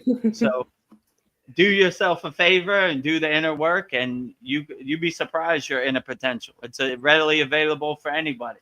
So if I could do it, anybody could do it, you know? So I don't want you to look at me like, oh, Vedagurudev, he's an enlightened being, he's self-realized. I could never get there. Of course you could. You probably do it way better than me. I was totally lost in the sauce before I got on the path to Kriya Yoga. All you got to do is put one foot in front of the other and make an effort, make an intention to do the inner work, and you'd be a better yogi than me. I hope one day somebody on this live stream can show me some stuff, right? Let me show you how far I got. It's a true blessing. That's a way better payment than anybody giving me some fairy dust money that comes and goes. Yeah. Be the best person you could be and make Vedagurudev proud. So you've got me curious now about what you just said, but just saying, it takes a lot of discipline, a lot of work. True. I mean, consistency, discipline, like I force myself, whether I want to or not, I force myself every morning to do my little sadhana, whether I feel like it or not, to take my cold shower, to get up at, X hour. And it's not easy, No. just showing up is half the battle. But and I've heard of, like, in my readings, various things where, like, a master was helping a lesser developed soul on his path, and, like, took them somewhere, like, to see, like, past lives that they've had, just as you were kind of speaking. So, like, I was just curious about what you were referring to when you said about that. Are you referring to, like your visit to Shambhala, or was there something else that you have been withholding from us? Oh. No, I don't. Spill I the don't tea. withhold anything from you, Paul. I give wholeheartedly. So if it hits my crown chakra, my Sahasrara, I give openly. That's why I say I don't take no credit for any of this. So if it's available in the Akashic records and the ether, it's coming out my mouth. Right.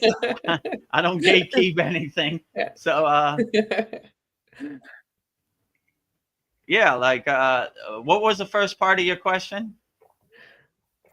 Oh, I just wanted to know. Well, I was just, like, relating that I had heard about masters, like, being able to also, like, help someone that, like, really could not do that on their own, but they're able to, like, help them go somewhere or whatever. I don't know if that's true or not, but Yeah. Yeah. I mean, it's possible. Like, my guru gave me Shakti Path, and we opened our chakras together, right? So collectively, if you have one fire, it's one fire, but if you have two fires, it's a bigger fire. So collectively, you uplift your energy, and people can take you there if they want, but it's more recommended that you do your own inner work. So if your guru's not available, you still have the techniques and you have the kriyas to get there yourself. It might take a little bit of effort, but you could get there yourself. And yeah, I would also say that a secret that's unknown to most people, that every yogi go through this, me included. Today, when I had to wake up at 6 a.m., before we filmed this, we filmed Mantra Monday. So I got to bring all this stuff out here. And believe me, when my alarm goes off at 6 a.m., I'm like, oh, today is Mantra Monday and a 4-hour satsang. And I want to go to bed. So this is what all yogis and yoginis go through every day. The only difference is they have the sankalpa, the intention to push through it, They don't go back to bed. They say, yeah, well, let's get to work, They just put one foot in front of the other. But everybody goes through it. Even the master goes through it, My guru told me one time, he goes, Vedagurudev, some days aren't good days, and you just got to take a shower and go back to bed. I said, even you, Baba, you go back to bed, even me, So it happens to everybody, even the most enlightened masters, they don't really feel like doing their sadhana. The Himalayan mountains, it's 10 degrees below freezing. They don't feel like taking a dip in the ice cold water, like they just push through it. Like, all right, well, ain't nothing to it but to do it. So it happens to the best of us, we all go through it, it's not a microwave lightning path like most people want it to be. Like, I get my magic enlightenment wand out. Congratulations, you are now enlightened. It don't happen that way. It's a slow drip. It's a long process, right? It takes a lot of intention and a lot of willpower and discipline, So, but at the end of the day, I'm happy the inner work I personally did, because I feel like Kriya Yoga has given me a lifelong gift. Like it was better than winning the lottery. These are practices I integrate into my daily life. But is it a struggle? Yeah, every day is a test as a yogi, you know. And I'd be lying if I told you I would jump out of my bed and look forward to these satsangs and Mantra Monday. It's the first 5 minutes are the hardest, you know. You get out of bed like, oh, Yeah. But once not you're today. there, you're there. You know, can I go back? And you know, you take a cold shower like you said, and then you you know, kind of shake off the rust, and you like, all right, let me start getting, you know, then you start getting into the swing of it. Same in the Himalayan mountains. When I went in the freezing ice cold lake of Satupan Lake, first 20 seconds were the harshest, you know. It was like, oh, your teeth are like chattering and you know you're shaking. But after you get in the rhythm and you start moving and you start swimming, you know, it becomes a blissful experience. But yeah, I'd be lying if I say my teeth weren't chattering many a day when I got into that lake. Like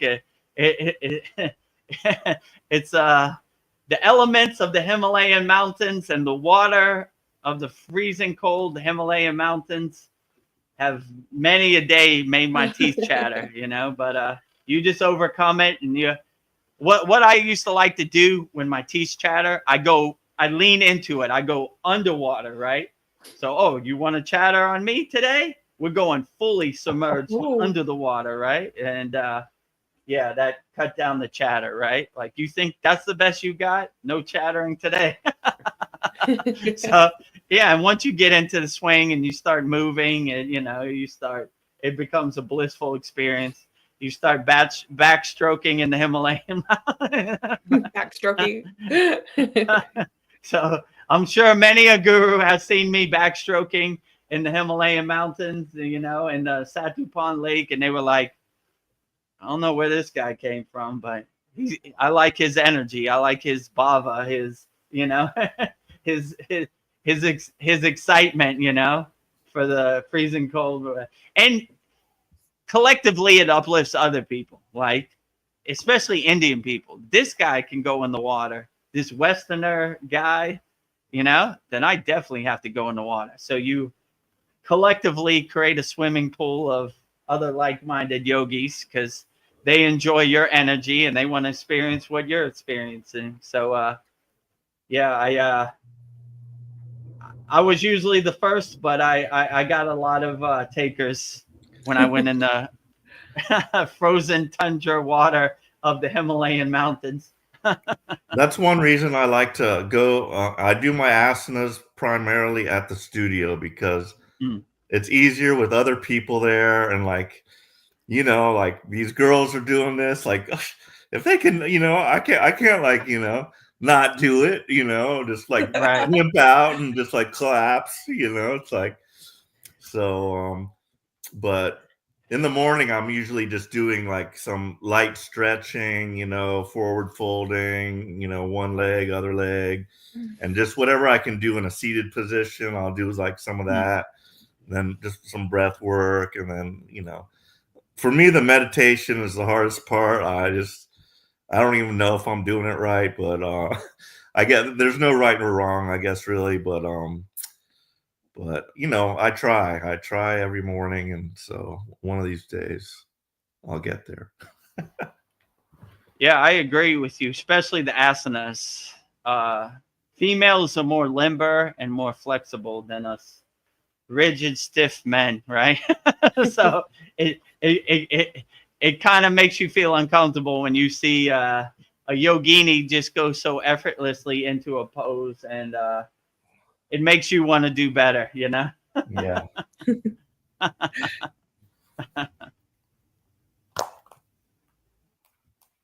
So I wanted to talk about dreams because, like, lately, this happens a lot. Like, I'll be dreaming, I'm somewhere having this experience, and then I wake up and I have to go to the bathroom or something, and then I go back to sleep and I go right back to the same dream. So it makes me think that it's real. And then, like, if you said that consciousness is the only thing that's real, whatever I'm observing is I create it, I'm making it real. So is everything that I observe real, like even in a dream? Well, real is hard to define, like they Yeah, say in yoga, right? or Like all in my mind. everything is Maya, everything is delusion. So even physical thing they would say is Maya delusion. But the highest sleeping state that most yogis try to go to is called Turiya, right? Which is you basically become in control of your dreams and you could craft your dreams how you want. So that's basically what I try to do in my dreams, or sunbathe in the grace of God. Just get to that higher samadhi sleeping state, let's say it right like that. So yeah, I mean, it's hard to define what really happens in your dream, or what dimension you go to, or what's really happening and what's real and what's not real. And I mean, I don't know. That's a good Yeah. question, you know? Yeah, and to pick up at Dreams. the same dream. Like, Yeah, but that's a good thing because you're more aware. You're more in control, right? Like, let me pause this VHS tape and pick up where I left off after I come back from the bathroom, or, you know, yeah. I got to use the bathroom. Let me pause my TiVo so I don't miss the game, right? Or whatever. Yeah, So my dream if you mode. can have that control in your dream, that's a beautiful thing, you know? So, yeah, I like this dream. Let me go back to it. Or, So is that what happened? Because obviously, if it was a bad dream, you wouldn't want to go back. But if it was like a somewhat good or interesting dream, and you wanted to go Yeah, it was a back, good dream. I could Yeah. see how that would happen. And I think Yeah. I think I've had that happen as well before. I picked up a same dream I was having after I had woken and went back to sleep. But yeah, yeah, Yeah, once it you makes are in me, your happy dream, just continue on, right? You yeah. know, Like, don't let it stop, right? yeah, it's like, is this another reality? Is this, like you said, it's hard to define what real is, but it was making me think this place in my dream world, maybe it really exists. I don't know. Or I just I'm really good at holding that dream. Who knows? I would just enjoy it as much as you can. I mean, these things happen. And my guru used to say, like, if you see colors or you see shapes or you see different entities or light beings or whatever, just don't attach to it. Just enjoy it for what it is. And it'll make the dream a lot more blissful. So I used to have the problem. I would overthink it. I would get in my way. I Yeah. would try, you know, and now I just let it flow. I just surrender to the dream and just enjoy it like I'm watching the movie on the movie screen, and I'm in the audience with my popcorn, and I just let it flow how it flows. You know, don't really try to control the outcome or the end of the movie. I just let it happen. You know, don't really try to make sense of it, because yeah, I was an overthinker in the beginning for sure.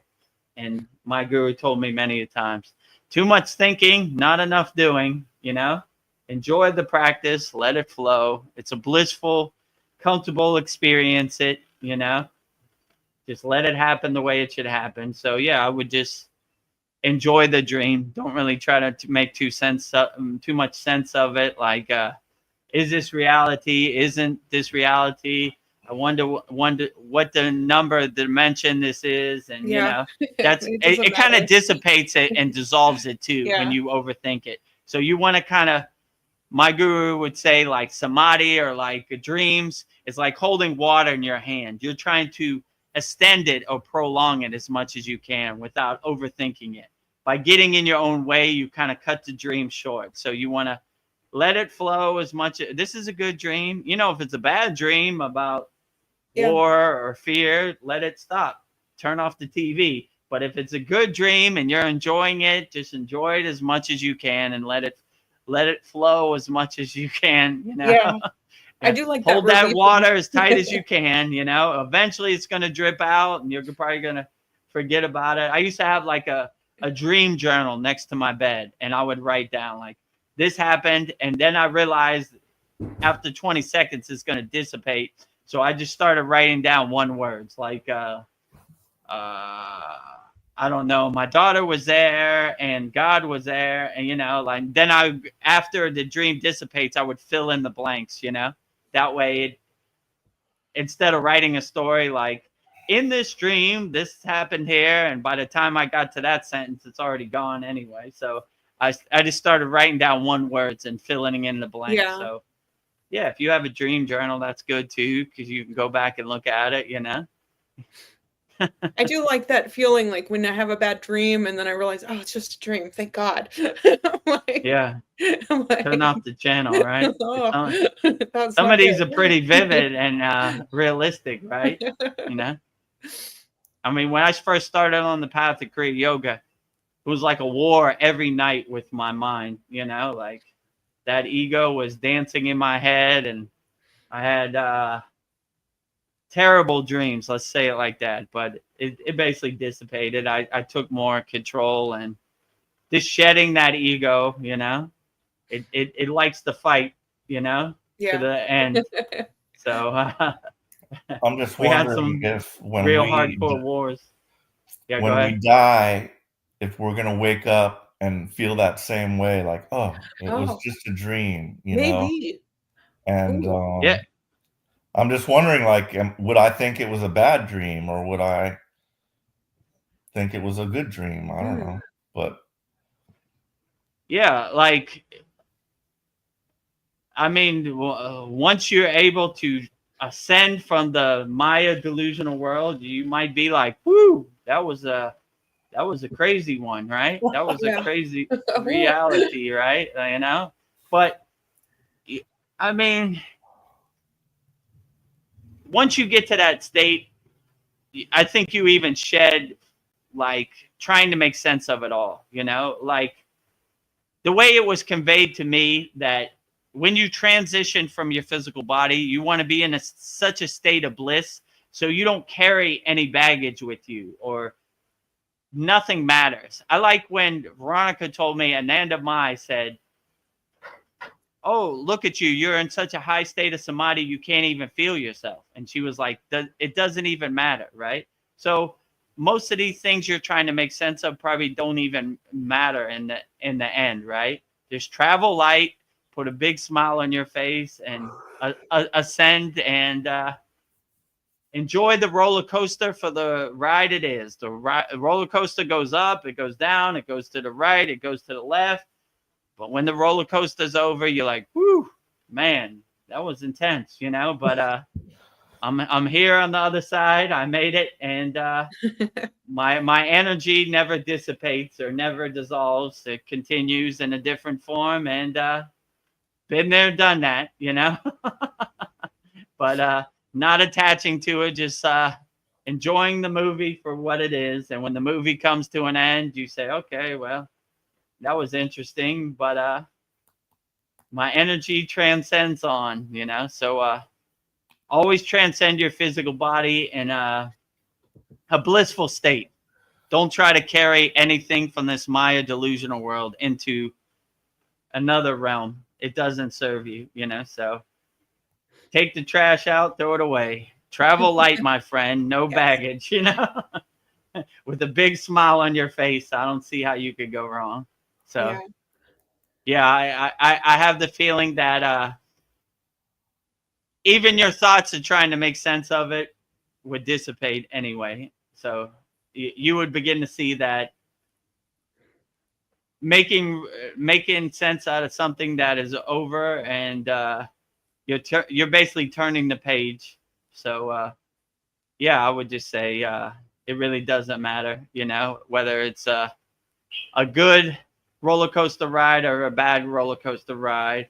It's the roller coaster ride you signed up for, and just enjoy it for as much as you can, So yeah, I would have only blissful thoughts if possible. If you could know what a blissful thought is, So that's how I plan the transition, with a big smile on my face, no matter how it ends, And they say this in the Tibetan Book of Dead. They say the way you transition is how your journey is defined. So they say go into the clear, which is basically transitioning with a big smile on your face. If you carry this junk with you, you might have a rough roller coaster ride. You might see some things that you don't want to see, or, you know, if you have, so I wouldn't transition in any state of fear if possible, you know, like that might make your ride bumpy, you know, Mhm. or not to your liking. I would just shed all those, all the, every single fear you could, right? No matter what pain or suffering you're going through when you end your life, don't leave that behind, right?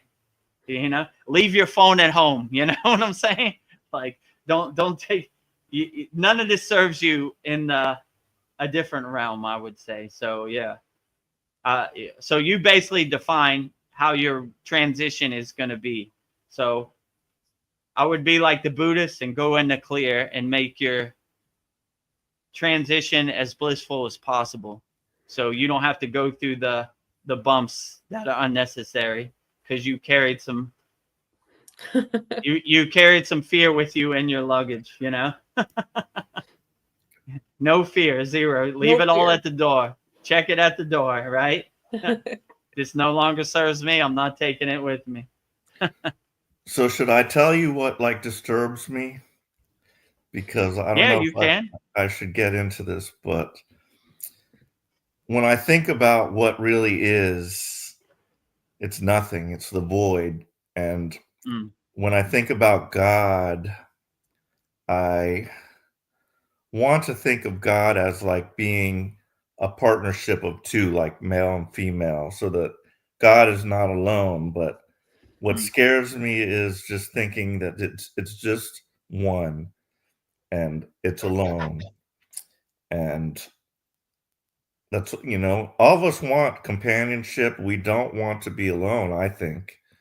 mm. So it just kind of scares me that maybe I'm all that there is and I've made all this shit up. And I made it up because I was lonely. So that Mhm. is kind of my biggest fear. Yeah, but I would see the beauty in the oneness, right? The oneness and the wholeness. When you see the beauty in it, how can you be scared, right? Like, yeah, I understand what you're saying. A lot of people want companionship or a partner or somebody to ease the pain of the ascension. But if you really see God inside you as you, like you see yourself as a drop of water in the infinite ocean of bliss, you see yourself as a spark in the divine sun, the infinite sun, and you see yourself like just merging back with the source and the beauty in that, then you probably shed all this fear because the oneness is the beauty of it. I would definitely say. I mean, in our Kriya yoga practice, we do everything in a non-dualist perspective. We do it in a oneness perspective. I am the source and the source is me. So when you, congratulations, you won the divine flight. You're merging with the source. You are, your identities, your conditioning, everything will be dissolved and you will return back to the infinite father of the source. I see that as beautiful. I don't have no fear in it at all, you know. I welcome it. Most of our yogi songs are that, right? Arut Param Jyoti, Trayambai Yaja Mahe, you know, reinserting ourselves to the source. We're taking the divine flight. We're going home. So yeah, I mean, like I said, I wouldn't have no fear about it, you know. I wouldn't try to understand it. I would just enjoy the golden flight for what it is, right? Travel light, my friend, and welcome it. So basically, all of our bhajans, most of our bhajans are just about that. They welcome death. Babaji says in the voice of Babaji, death is a joke to me. I am the death of death. I laugh at this joke. They were in the fear, no fear over here, you know. So I welcome it, right? So I aim to reach the pearly gates. I aim to go back to the holy Yagna fire with Babaji. I welcome it, you know. That's, you know, when I see the beauty in Mahasamadhi, right?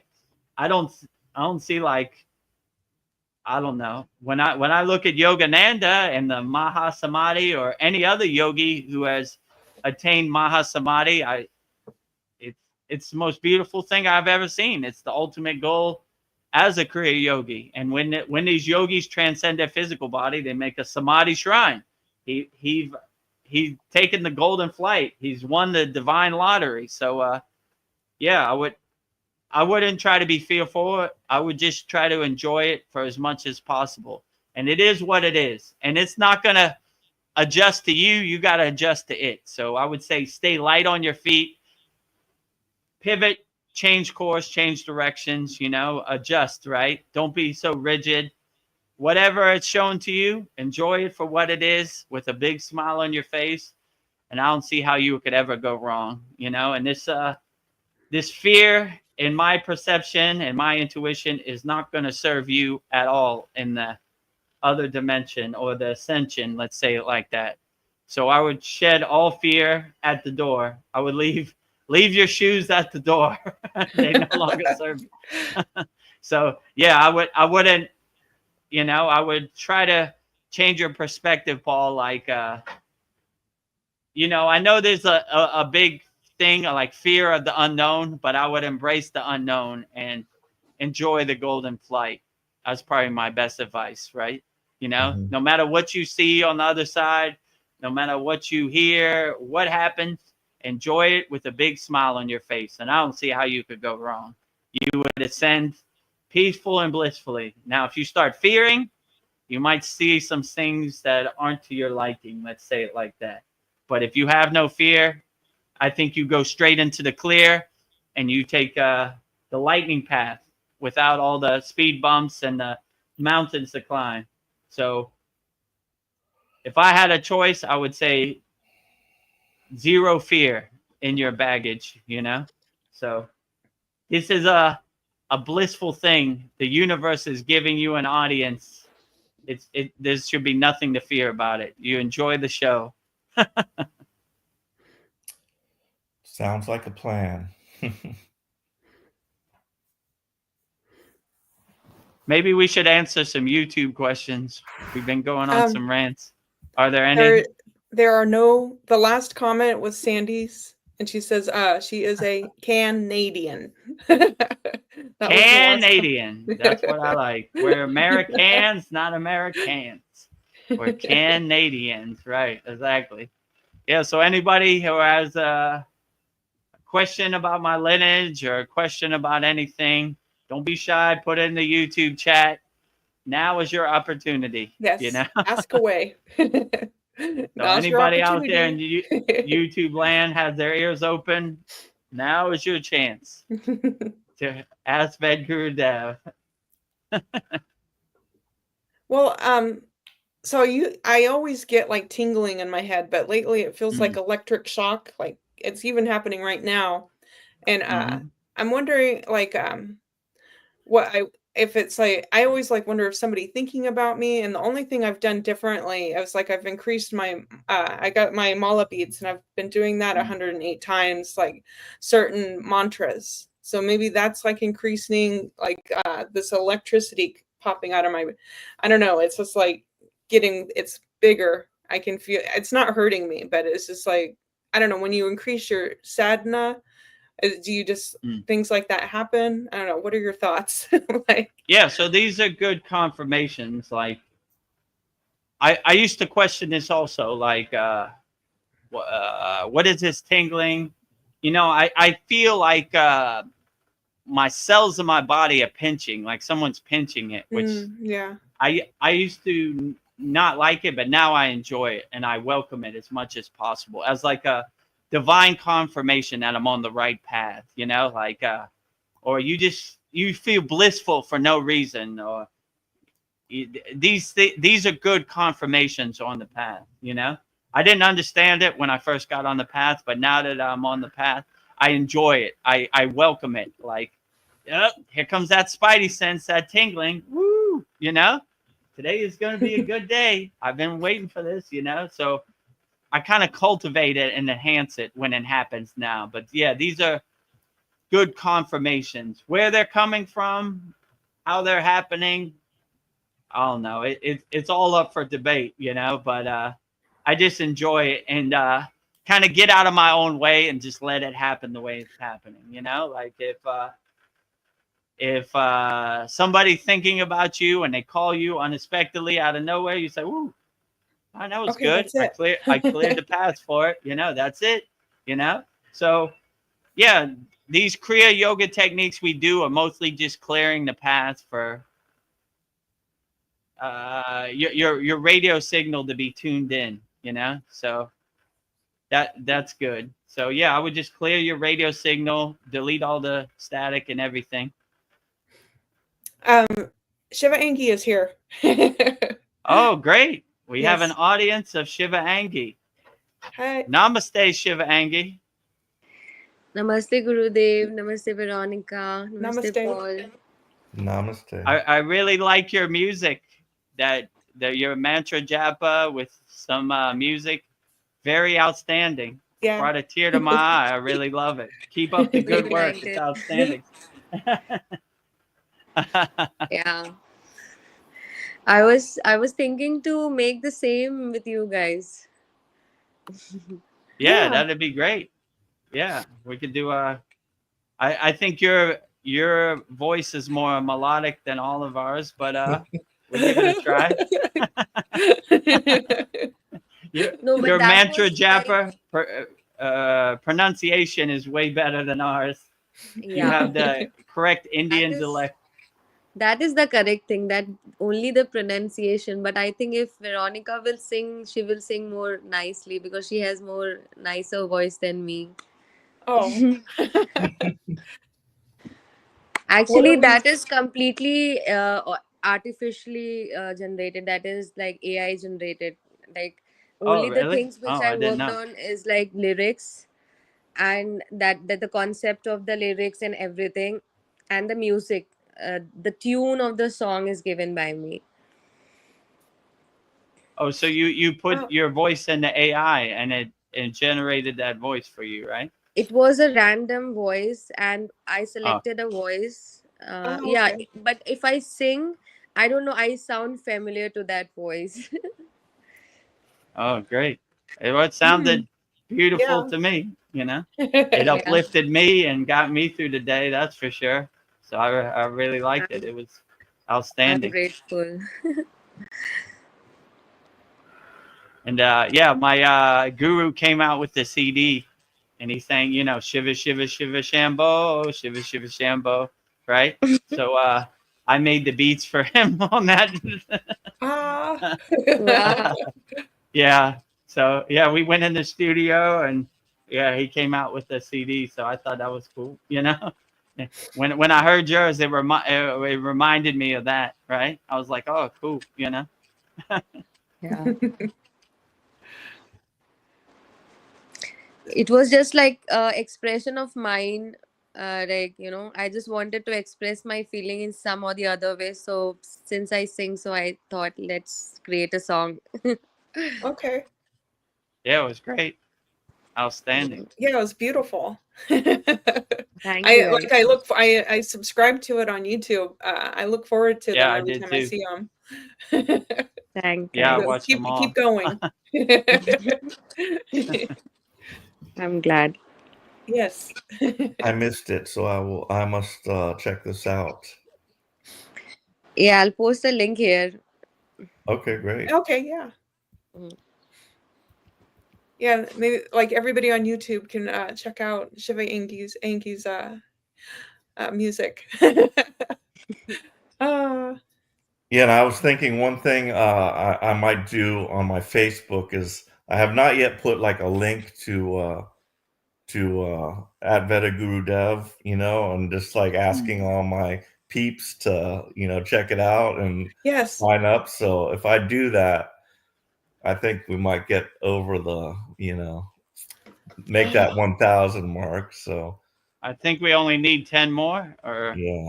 Yes. maybe it was 12 more before we got on. No, So, it's 10. 10 now. So Yeah. if you haven't subscribed, be one of those 10 to get us Yeah. over the hump. Count down to 10, right? Yes. I can make it 5 from my side. Oh, Okay, yeah, give us 5. Yeah, I'll Yeah. give you 5 today itself. So add Vedagurudev. So we Yeah. only need 5 more, Yes. right? Help get us over the 1,000 mark so we could be monetized or super chat or whatever, Yeah. Yeah, so like Vedagurudev, like after your spiritual awakening, it's like you never really stop evolving. You just keep going and going. It seems like it's never like, oh, being you're enlightened. You keep going, it seems like. Right. You're always like a house under construction, as my guru would say. It's never really finished. You just keep going. So once I had my spiritual awakening, or my Kundalini awakening, whatever you want to call it, for the next 3 days, I was trying to make sense of it. Why would I have a darshan for Babaji, this and that?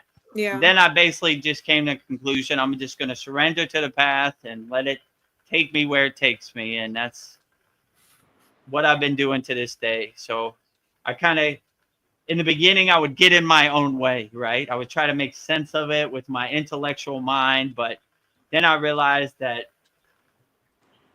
higher consciousness and self-realization and Satchinanda really can't be made sense of with the intellectual mind. So I just go with the flow and let it happen the way it happens, and, not be so rigid and stiff with my sadhana practice. Be light on my toes, adjustable, pivot, change course, change directions, don't how could I say, don't beat myself up about it if I miss a day of sadhana. It happens to all of us. Just keep going. Like Patanjali says in the Yoga Sutras, the line to God is not a straight line, it's a zigzag. So some days you fall in the ditch, some days you keep walking straight. Yeah. The only difference between a yogi or a yogini is that they just keep walking, right? They don't try to make sense of it. They don't try to beat themselves up about it or overthink it. They just dust themselves off and get back on the path. Well, that was interesting, but keep going, one foot in front of the other,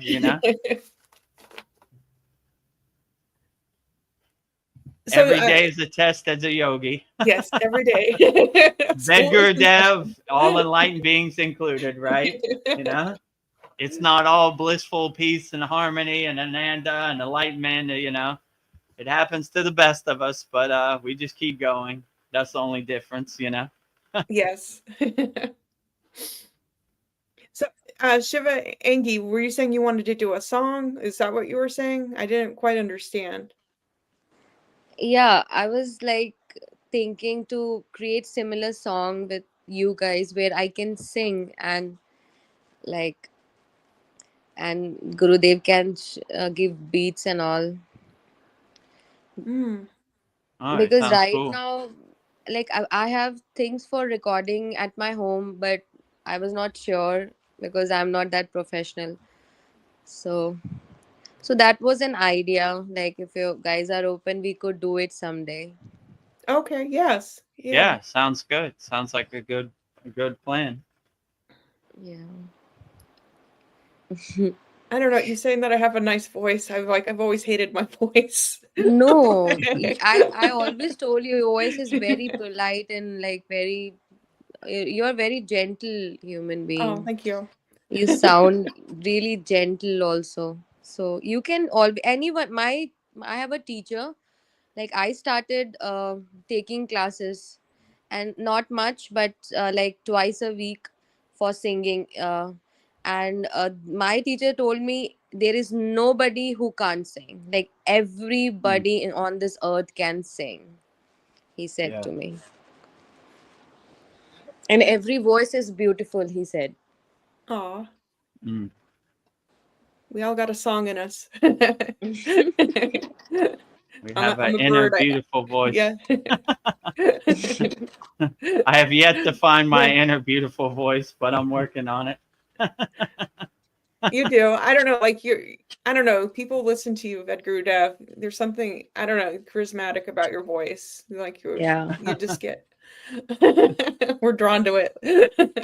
Yeah.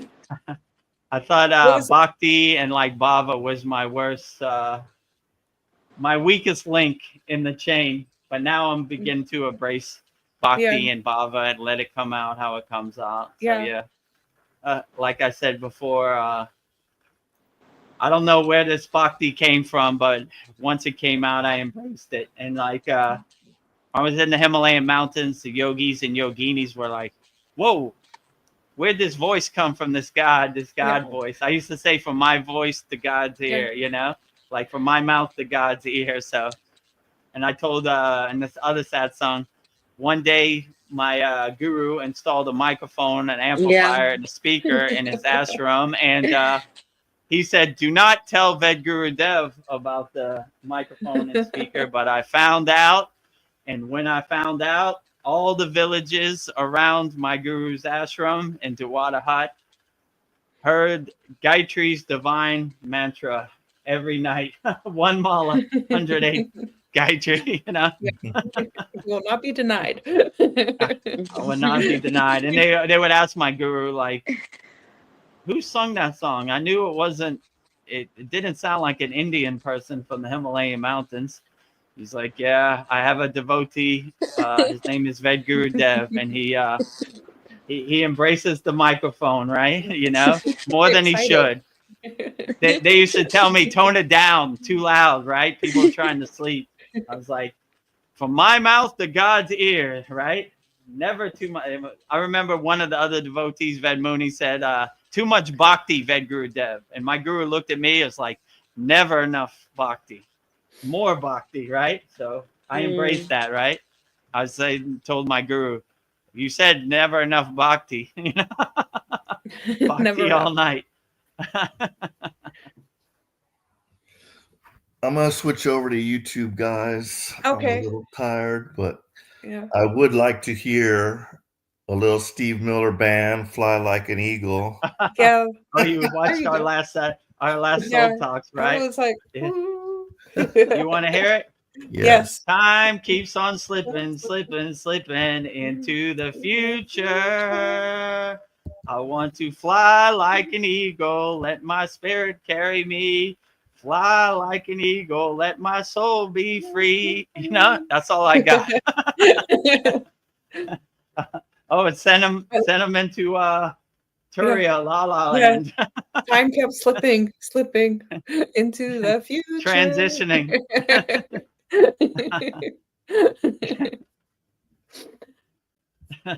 I had a crazy thought, but I was thinking like animals, they like choose us, and maybe like there's a big line to be reincarnated. It's like so maybe like reincarnating as an animal is like a shortcut, and if like somebody really loves us, and like maybe they'll be like they'll become our animal. Maybe that's like a way to like be with us, is like to become our animal. Or yeah, so I was just thinking animals teach us to love without conditions. I was just thinking animals are really spiritual. So I don't know, I was just thinking maybe that's a shortcut to reincarnate here is to come as an animal. So yeah, well, how could I say this? You would, to become an animal isn't going higher up, it's going lower, right? yeah. So I would basically say that the animals that give me an audience, I've been thinking about this lately, they kind of are like, yeah, I did something in my human form that I don't really appreciate. So could you help guide me out of this form back upgrade, So like, yeah, I mean, that's just my own intuition, but like, yeah, so I begin to think like these animals that always give me an audience, they're kind of like, when I transcend this form, I think I've seen enough in this form, so I'll help guide you. So give me the the vibration, the vehicle to get to a higher plane. So Yeah. yeah, I would definitely say, in my intuition, all the yogis and yoginis, they're trying to go as far on the spiritual path as they can in this incarnation. So they go further, you know, they're not going backwards, they're going higher. So that's why all these sitas and everything, they had all these inner alchemy techniques and to extend their life. You know, they do everything to go as far as they can on the spiritual path, eat right, think right, you know, everything. So they can make as much progress as possible. So if they do reincarnate, they come back in a good situation, like a traditional yogic family. You know, they don't, they, in my perception, hopefully I've lived all my animal lives and I'm going forward, not backwards, you know? Yeah. So don't hurt people, live in ahimsa, love people unconditionally, help people as much as you can. All sentinel beings, animals, bugs, birds, everything, help them all. You know, if you have some food, give it to them. You know, it goes a long way. So like, yeah, I would do the best you can in this incarnation. So you don't go backwards, you go more forward. Let's say it like that. And if you, Yeah. in my opinion, if you hurt people or murder people, you might come back as like a rat or like a bug. And you Yeah. know, if you ask me, you know, and that's Yeah. just my intuition's telling me now. But yeah, so I would do the best you can with the tools you got in this life and go as far as you can and help people wholeheartedly with no expectations. Selfless service, go out of your way to help people and love people, feed people. Then I don't see how you could go wrong. You would level up further. You wouldn't go backwards, you know? So Yes. I think, in my opinion, the animals are asking for more my help than they're giving me help, you know? Mm. Like, yeah, okay, I know I made a mistake in my past life, so, you know, help guide me with your Yeah. Yes. mantra Mm. japa, you know, to a higher plane, you Yeah. know? Maybe animals So, are our greatest teachers. Yeah, they yeah, I are. would definitely say, like, you know, there's stories about Agastya. He traveled with all animals. He didn't even like human form. He liked animal energy. And, you know, like, as the story goes, when Bogad Antar sent Babaji to see Agastya, he didn't eat for 40 days. He wasn't going to eat until Agastya showed himself. And when no one was around, Agastya showed up with all his animals, you know? So, yeah, It's all about the consciousness. Like, if you have mm, a cat or dog at your place, and if you give them a personality, then their chances of becoming human are more in next yeah, life. And if you do things which are not good as a human being, like Vedagurudev said, murder or killing someone, so these are the things which lower consciousness people do. So next life they can be an animal, like that, a yeah, very lower conscious animal. yeah. I would definitely agree with you, Shiva Angi, you know? So, Yes. yeah, if you have a cat or a dog, give them a good personality. Yeah. Let them think they're human, right? So it makes Yeah. their their ascension to human a lot better. Give them a good name, give them a personality.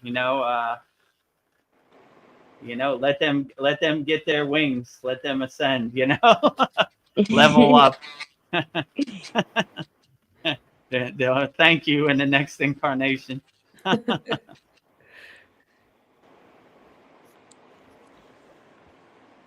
How long have Yeah. we been on here now? 2 hours and 13 minutes. All right, I think it's leg stretching Time for, time. yes. Anybody has any questions, put in the YouTube chat. We'll answer uh, wholeheartedly. Don't be shy. not at the moment. So I will Okay, come up well, with questions for you. Me and that Shiva opens Angi. the door for Veronica. It's interesting. Some live streams we can't get in a question edgewise. Yeah. It's like our last Soul Talks, all questions, right? Some we Yeah. have the opportunity to ask more questions. It's all good. We live in equanimity. We take the good with the bad equally. Yeah. Above duality. Above duality, absolutely.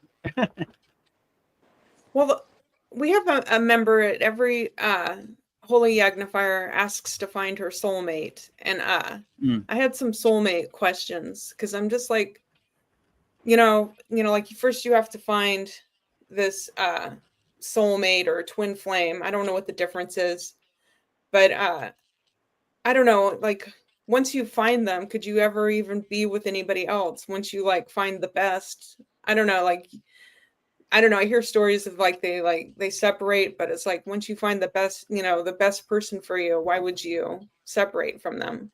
I don't know. That's just a thought. I don't expect you to have an answer for that. Yeah, and then I don't know. Like, Well, I'll answer that first. Like, okay, yeah, I always thought it was a beautiful thing. Like, Shiva has Parvati, Babaji has Mataji. Like these balancing of masculine and feminine. I always like that, and now I'm working on that too. But I would just say just have no expectations, because you're kind of getting in your own way, and let it happen organically or naturally. Like this is always a problem for yogis or yoginis. Like even Lahiri Messiah, the great Kriya yogi he was, right? He was up here and his wife was down here, and they never really. It's hard to find somebody on the same frequency or same vibration as yourself. It's there are a lot of people on lower frequencies, but very few on higher frequencies. So it's almost like a needle in a haystack, like finding a diamond in the rough. So yeah, if you do find your soul flame, yeah, I would never let them go if you had the chance, But Cling on it.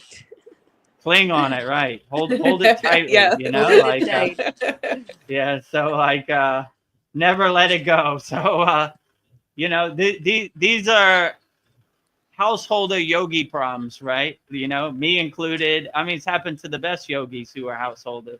Lahiri Messiah, like you're on a higher frequency and your significant other doesn't understand, so it creates some friction, like you're not vibing on the same frequency, so but yeah, this happens. So yeah, if you find a yogini or somebody on your frequency that understands you and feels your pain and is a like-minded person on the spiritual path, hold it tight, cling to it, because it's Yeah, rare. I'm yes. still looking myself. Me too. On And the I line. don't know any yogini or yogi who isn't. This is the hardest thing, right? Yeah. You have one fire and you have another fire, and it's a super fire, right? But to find that other fire, it's a Right now, lifelong journey, right? I am only burning. I need someone Right. else to burn also. You need some Majority of Ken- us Kriya yogis and yoginis, we're only burning by ourselves, right? So Yeah. if you find that other flame, you feel lucky. Congratulations, you won the lottery, right? Yeah.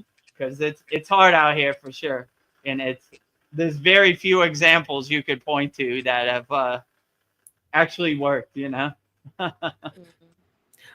I'm just like soulmates. Are they I wonder if they're reincarnated together in each life, but they're just kept away from each other until the right moment. So maybe that's what's going on. It's not the right moment. Yeah, this Or- is a difficult question to answer. Like, I'm not sure. Like, I Yeah. don't have no knowledge or jnana about this. So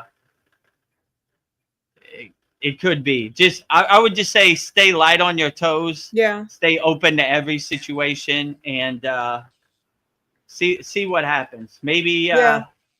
God will send you a sign, you know. Yeah. God will send you a boat to save you while you're drowning, you know.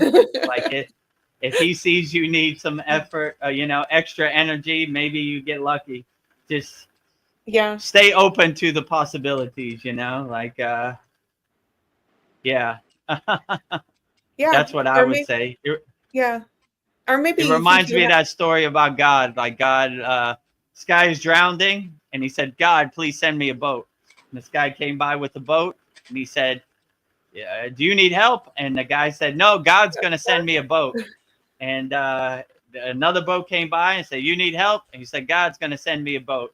And then he eventually drowned, and he said, "God, why didn't you send me a boat?" He said, "You big dummy, I sent you 3 boats. Why didn't you get on?" So just be open to it. yes. Yeah. It doesn't have to say God's boat on the side. Just be open to the possibilities that are out there, right? So don't be so Yes. rigid. Like, you know, I see a lot of these people like semen retention and celibacy and all this stuff. Just be open to it, you Yeah. know. You know, Yeah. I would like don't be a rigid yogi going down with the ship. You know, maybe Yeah. that's not your path. There've been many Yeah.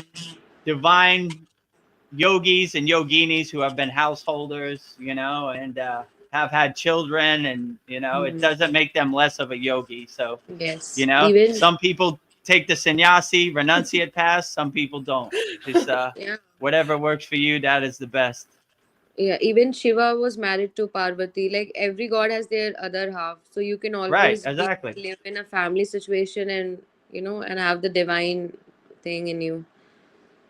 Yeah, I have a good picture with Shiva. I mean Shiva and Parvati, and it's like a family picture, like Yeah. yeah. Ganesha, Ruga, and they're all together as a family. So Yeah. if it works for Shiva, the highest of them all, why not? You know, just don't be so rigid. When God sends you a boat, take the boat. You know, Yeah. whether That's a you're good a story. renunciate or not. You know, you know. Yeah, we all want it to work out a certain way, but maybe just be open. Like, what if, Yeah. Yeah, I think like being flexible makes you more like go to the path, because if you're rigid and your soul doesn't allow that, or like if you're just following the rules but your soul doesn't resonate with it, then it doesn't matter. yeah, Like yeah. you have to you can do anything, anything. Like there is no rules. That is the good part of True. being spiritual in according to Hinduism. And something that works for somebody else might not work for you. It's yeah, Yeah, not one exactly. size That fits is. all, like Mm, you fit in a box, right? Like yeah. I encourage everybody out there to find their spiritual path that they that they resonate with, you know? yeah, So Yeah. yeah, like I always say, whatever deity you resonate with, that is the best deity, you know? I don't Yeah. want just because I believe in Babaji and I love Babaji, maybe you don't, you know, it's okay. It's perfectly fine, you know? But Yeah. if you do love Babaji, that's a great bonus because I love you Yeah. too. I, I love those who love Babaji yeah. I don't know. and And then, Mataji too. I always yeah, leave Mataji out. I can't yeah, forget Mataji, yeah. right? She's the other half. Mataji is like angry sitting. You left me, She's huh? like, yeah.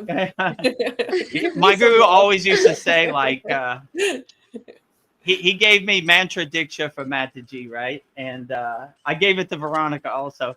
And he always used to say, you will see Babaji 10 times before you see Mataji once. So, like, Mataji's always in the background, always pushing Babaji to the front. So, if you have an audience of Mataji, it is true a blessing, right? It's a true thing to embrace. And if Mataji gives you an audience, you know, like, yeah. So, I definitely embrace Mataji and I don't want to leave Mataji Yeah. behind, right?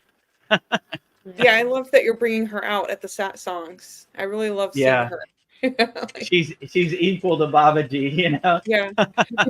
not lower, not higher, Yeah. equal, right? Equal. Not in my intuition, Babaji would say that, you know, Yeah. Mataji is my equal and a Shakti, you know, Yeah. feminine form. So, you know, they Because wouldn't. I'm higher than others, you know. That's not yes. a thought on the astral plane or the light being plane, right? You know, I'm higher. Yeah. This is more physical 3D Earth Maya delusional world thoughts, you know. They don't think that way. Like if there is no feminine power, there is no Shakti, then everything will fall Right. out, I think. Yeah, exactly. Fall You need to, apart. for sure. My guru, I had all male deities like Shiva, Krishna, Narayana, like all these, and he was like, no balance. Like you said, if there's no Shakti, the world just falls apart. So you need Lakshmi, you need Gayatri, you need Saraswati, you need Kali, you know, balance, you know, equal balance, right? Yeah, because On another thing, Shiva Angi, we started on Monday, Mantra Monday. So every Monday I do one mala, 108 Raksha beads. So okay. we do like that too, like Shiva. Then today we did Lakshmi, and we rotate male, female, male, Yeah. female, male, Wow. female. You know, Wow, that is so really cool. we have the balance, right? The Yes. Shiva and the Shakti, right? Shiva Yeah. without Shakti is one flame, but Shiva with Shakti is a super flame, right? Yeah. Like if you even see scientifically, you will find that every human, be it female or male, they have both hormones, male hormones as well as female Yeah, hormones, right? That is right. the only thing is the balance part. If Yeah. the Yeah, balance the goes up balance. and down, then there is a different outcome. But we have both testosterone as well as estrogen in both of us, like female and male. Yeah, absolutely. I like what you said. Yeah. Without Shakti, the universe just falls apart. You know, it's the glue that holds the universe together. My mom is the Shakti of the house. Like if she's not Oh, at home, it feels so empty. It yeah. feels like she's the rider of the, the car, the driver of the car. Like Baba's is ours. So my mom is the driver of our family. If she's not at Oh, home, it feels like, oh, something big is missing. yeah. Yeah. And I can't replace her. Definitely. Yeah, and another thing I was thinking about soulmates. Like, what if they're waiting for the other one to make first contact and nobody will make the first step? It just seems so futile because maybe this is like soulmates, they just don't want to ruin things. I don't know. I was just thinking that maybe that's what's stopping soulmates to get together. So they don't want to ruin it. Like, I don't know. I It's would just definitely say live as a free bird. Don't Mm. overthink it. Just do whatever you know. Don't miss the opportunity, right? So if the opportunity's there, just go for it, you know? I would okay. say, you know? Like I also have this question, Gurudev, that how can we know if someone is our soulmate? Because couple of time I had like came across with people who are exactly like me, Mm, exactly like me, their life's event, how they think, feel, perspective towards life. But if I want to go ahead with them, there is some or the other obstacles which comes, like if they might be yeah. in different city, or where I don't want to go and settle, or they don't want to come to my city and settle. So so I think they are not soulmate, right? Because if soulmate comes, all the puzzle will fit together, right? Right. Yeah, I mean, it's difficult out here because it's almost like divine timing too. Sometimes the timing's not right. So I would just say if it's your real soulmate, they'll throw everything away to be with you, right? They just Yeah. enjoy your energy so much that nothing else matters, right? So that would be a true soulmate, you know. And some people, they're blinded by the glare of the Maya delusional world, so they have to get on the right frequency too. So you become an even match, which is that's like the difficult part, you know. Somebody's down here and you're up here, you know. It's hard to get them up here, so you match. So, but And like also there must be like some karmic plan they must be having before coming to a human life. Like they must right, have their, yeah, each of them must have their own karmic plans, right? And right, might this might also happen that even though they are soulmates, but they might not meet in this lifetime because of their karmic plans, what they have planned, true, right? right. So if this relationship stops your cosmic plan from manifesting itself, maybe it's not the right incarnation or the right timing, you know. So that's true. There's a lot of factors that got to come Yeah. together, you know, for all the pieces of the puzzle to fit together, you know, especially when you're on a higher frequency, a higher vibrational, you know, being, you know, you more safeguard your energy from energy vampires stealing your energy out there. I mean, if you're on a lower frequency, it doesn't matter. You just do whatever. But Mm. once you have higher energy, you're more understanding about the cosmic plan out there, and it's hard to get somebody to go along with that plan, you know. Yeah. Especially Yeah. if they're on a lower frequency, they only see the Maya delusional material world. They don't see the higher awareness, the higher consciousness, the self-realization, you know, all this. So yeah, it's a difficult thing, but I'll Yeah. definitely say all yogis and yoginis go through it, me included. Yeah. Yeah. Larry, Messiah, everybody. Me So too. being a My householder is not an easy job. yeah. No. Being a yogi or yogini. My name is Shivangi, and Shivangi means Parvati, and Parvati Mm, has to take a lot of life to meet Shiva. So that is why I am struggling. I'm giving it this scenario because my name is Parvati and I need to find yeah, my Shiva. Like, you know, Yes. right. so, and it's tough to find Shiva. Oh, it's tough. Yeah, like Yeah. like you said before, Shiva's a wild man. He's a nomad. He's dancing around the cosmos to catch him and lock him down. I don't know. It's hard work. I don't even think poverty could do it somewhat, but yeah. These yogis, they're nomads. They're I don't know. They're out there. So yeah, getting them to see the forest with seeing the forest without seeing the trees. That's how most yogis live, right? So it's hard for a sannyasi, a renunciate, to accept a significant other, and you know, and so I agree with you. Shiva, Parvati is always waving at Shiva, and Shiva's out in the Yeah, cosmos dancing around. You know, yeah, hello, I'm here, I'm here, I'm here. You know, yeah, like what? I don't hear anybody. There's nobody here. yeah.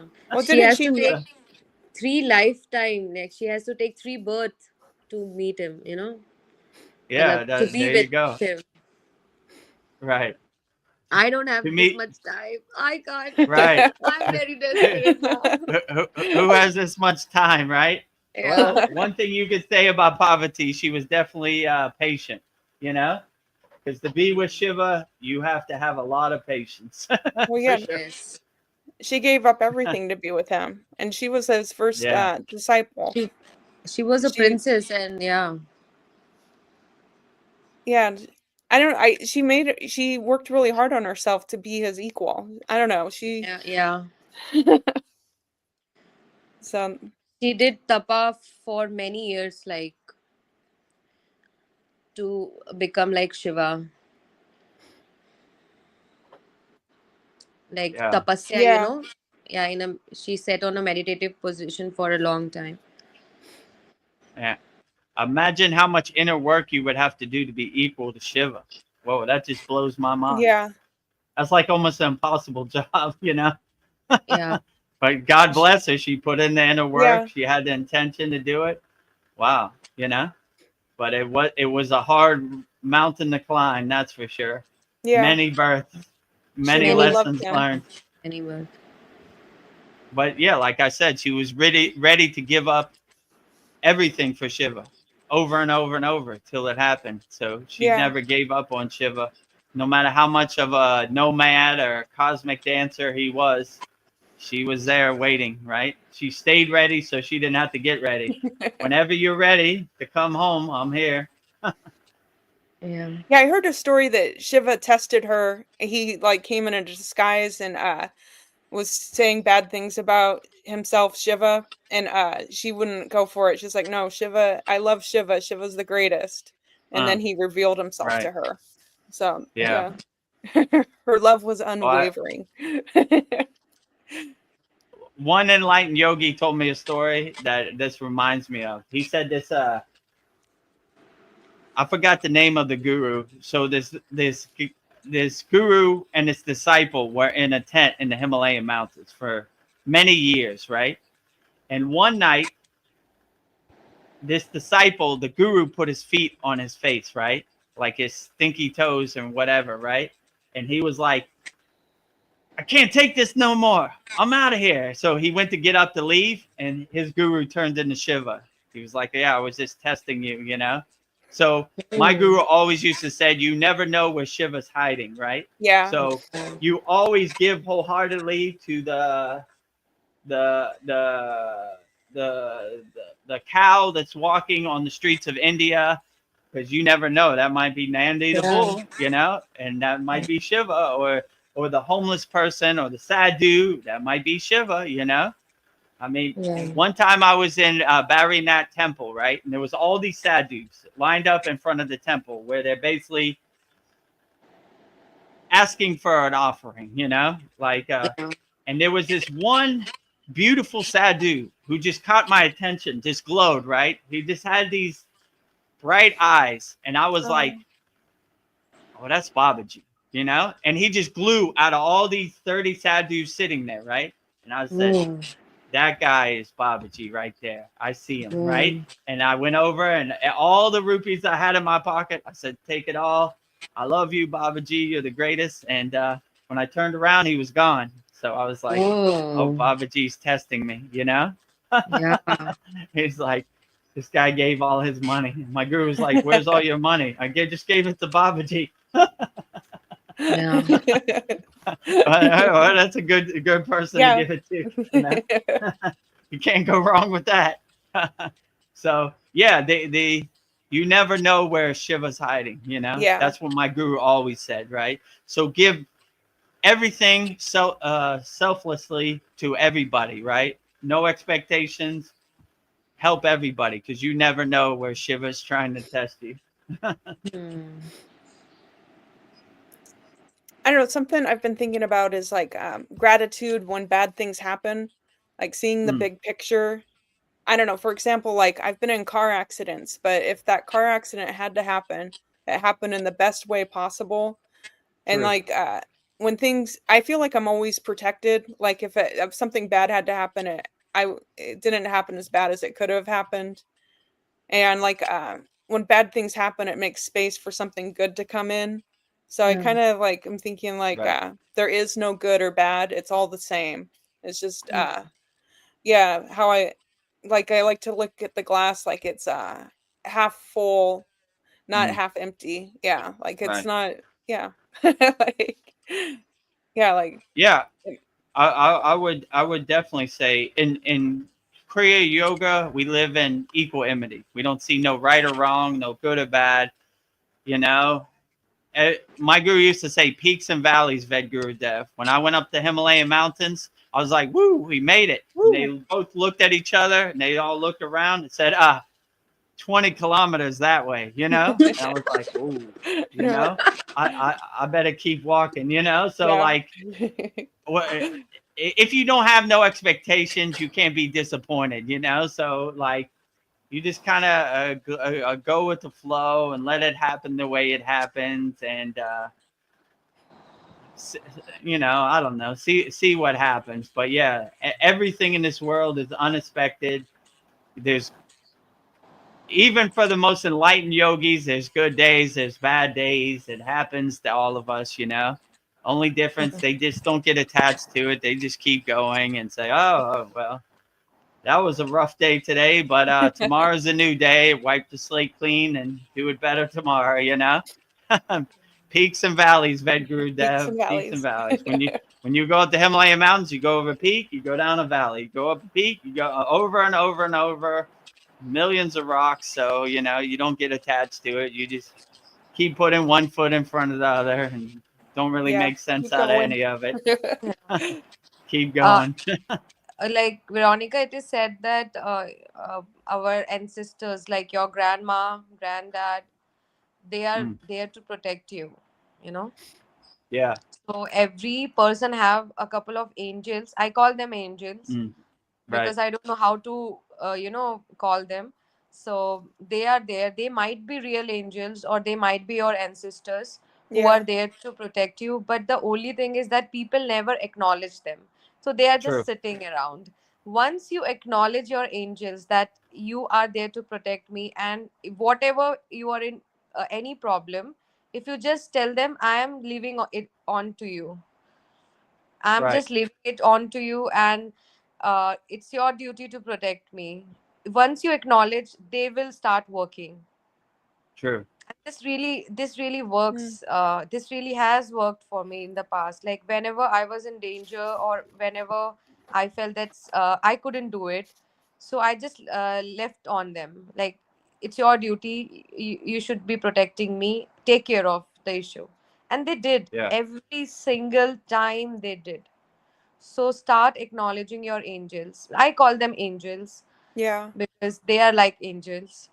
So this is what I do. So you also Yeah. start acknowledging them and just ask them, Ki, I'm leaving it on you. Just take care of the issue. And they will do it. And they will do it on the like the best possible way, you know. At Right. first you might think, why this way? But later on you will realize that this was the best way for me, you know. Right. Yeah, I agree with you. Like many times I have a darshan of people I didn't think were my spirit guides or in my soul family, and they've made themselves aware. Like, let's say like archangels. And now when I do my puja, I pray to all them, right? And not asking them for anything, thanking them for the job they do. You're doing the best job out of everybody. Keep up the good work, you know? You Yeah. know, if I need you, I'll call upon you, but hopefully I never need you. So keep Yeah. on helping people out there. So yeah, but I agree with you. Once you start acknowledging your spirit guides or your ascended masters who are helping you, then things start to fall in line. Pieces of the Yeah. puzzle start to come together. And they, like you said, they're basically waiting for you to wake up to them, Acknowledge. right? Yeah, yeah. Right. Acknowledge them. So once you acknowledge them, that's when the real magic starts to kind of work and the pieces of the puzzle fall together, right? Like, you know, and in my case, when I had a darshan from some archangels, I was like, I didn't even know you were there. And they were like, now that I know you're there and you're waiting for me, let's get to work. So I add them to my long puja list every morning. So if you're there, who's ever helping me out, I appreciate you. You're doing the greatest job of all, you know, and I listen to them. You know, if I go into some place and the energy feels bad, I don't go in that place. I don't try to make sense of it. I just turn around and leave. I don't, it's almost like they're giving you a sign like, this isn't going to be a good situation for you. So we don't want to be here, you know? Okay, I get it, you know? I'm not going to try to question it. I just make a U-turn 1 second and go other way, go somewhere else, you know? So Energy never lies and never. right. Yeah. Yeah, Energy doesn't lie. energy never lies. Yeah, this is random, but like if I do ask for something out loud, it just appears. Like if I don't know, this is just simple, but like I can't find my car keys and I'm looking all over the place. I'm like, help me find my car keys. And then all of a sudden I find them. Yeah. Or like I need, yeah, if I just ask out loud, sometimes whatever I'm asking for, it just comes to me. So True. maybe my spirit guides are just waiting for me to ask. All I have Yeah. to do is ask. Like, Yeah. I'm sure of that. Like I told this story before in one of our sad songs. When I was in the Himalayan mountains, I put my gloves in my jacket, right? And I did my sadhana. And when I went to put my gloves back on, there was one glove, but there wasn't another. So I'm walking all around the Himalayan mountains. Where did I drop my glove? Where did I drop my glove? Then I just got the intuition. I said, I think Babaji's playing a game on me. So I said, Babaji, I know you took my glove. Can you just give it back to me? I don't want to get frostbite on my hands. It's very cold up here. I need two gloves, not one glove. So I understand your game. I understand you're a useful, playful guy. But can I please have my glove back? I reached in my pocket and it was the glove, right? So sometimes they're waiting for you to acknowledge that too, So yeah, I agree, right? Like I'm here to help. I know yeah, you're it was stubborn a and you test. got a fat head and you don't want to get help, but I'm here to help. Yeah. Maybe I'll make you call me. All right, Babaji, I'm calling for some help. I need that glove. Thank you, Babaji.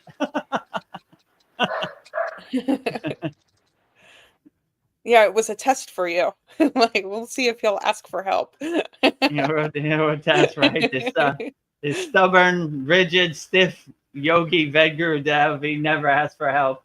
I'm gonna force him. I'm gonna force his hand today. Like there must be so many people who never ask for help, from Yes, angels, and their angels must be sitting around Right. a twiddling their complete life thumbs. and they are not acknowledged. Yeah. Doing Yeah. nothing. They are just sitting, and even if they try to help, they couldn't because you never acknowledge them.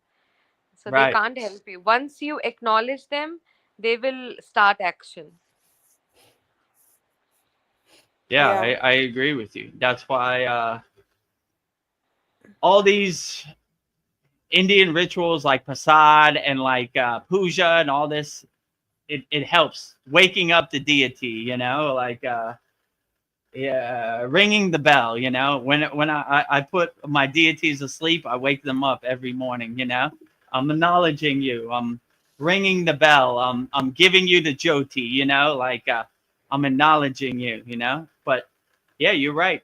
95% of the people in the world don't even acknowledge him. It's like an angel reading a magazine on a cloud, waiting for them to Yeah. acknowledge it. But when you activate the angels, then they're looking for the opportunity to get to work. You know, Hmm. so you don't have to ask for anything; just acknowledge them. I appreciate the job you're doing. You're doing a great job. Keep up the good work. I Well, love you wholeheartedly. I love you. Kasan Lee, he was just here a couple days ago. He is back. He says, "Hello, Guru." Hello, Kasan. And then Kasan Lee asks, "Tell us about Shiva's dream." Does Shiva You're have a asking dream? me what Shiva is dreaming about right now? Is there a story about Shiva's dream? I mean, Shiva Angi, if you know the story about Shiva's dream, if you're asking me what Shiva is dreaming right now, I'll just say from the yogic perspective, a God defined is a God can find. I have no clue what Shiva is dreaming about right now. That is above my Or pay grade. That is above my comprehension. So, Yeah, what are I Shiva's don't aspirations? Like, I don't think Shiva is dreaming because he's in still position. He's as still as anyone can be. mm, So he is not sleeping, he's not awake. Like, he's not dreaming. For sure, Shiva is not dreaming, but Vishnu is dreaming. And when mm, mm, Vishnu dreams, the reality is created. So whatever Mm. Vishnu is dreaming, that is the reality which is going on. Oh, So okay. Shiva is not dreaming. He's the still power that binds the universe. That is the stillness which binds. And Vishnu is dreaming, and when Vishnu dreams, things creates. You know. So Oh, he says Shiva that is a 24-hour day samadhi, beyond dreaming, beyond Kasanli, all. he says no, Shiva is dreaming, he's us. Oh, Yeah, that's he's us. interesting. He's for Yeah. sure us, because that is why we say namaste, because we see God in everything, Right. right? But I Exactly. don't think he's dreaming. I I don't bow to the think. God inside you as you. Yeah. Namaste, right? So Yeah. Yeah. I'm not praying to your physical form. I'm bowing to your So if untouched, you, untainted self form. yeah, so if you think you are Shiva, so what you are dreaming is Shiva dreaming. He says, Kasan, he says that Vishnu is the dreaming state of Shiva. Huh. Vishnu, Shiva, and Brahma, they are three different individuals. Right. Well, I don't know. This is interesting. I don't know. Yeah. See, I, there are three gods, like, who are like different individuals. One is Brahma, one is Vishnu, and one is Shiva. But Shakti is only one. So all the goddesses, whatever the name, be in Annapurna Devi or be in Durga Ma or Parvati, they are one. They are the right. reincarnation of one Shakti, the supreme goddess. Oh, Yeah. Like, okay, I'll well, keep quiet. whoa. Kasan Lee is asking the guru, not you. Wow. Like, Well, well, Shiva I was, Angi has more knowledge about this yeah. than me. Like she's It's a okay. traditional Indian yogini. So the Vedic texts and the stories, she has way It's more okay. It's okay. I'll keep upbringing than quiet. me. my answer my Somebody answer is has brief, answered Yes. right? the Like question. a God defined is the God can find. I have no clue what any God is dreaming, right? I'm just trying to do Yeah. my own inner work. Yeah. Like, That's above my pay grade. That's beyond my comprehension. I make no claims I know what Shiva, Brahma, Vishnu, Krishna, anybody are thinking. They're way ahead of me, right? I got enough on my plate just doing my own inner work. I have no clue what Shiva is dreaming in the present moment. he said, asking the meditator, not the scholar. Oh, okay.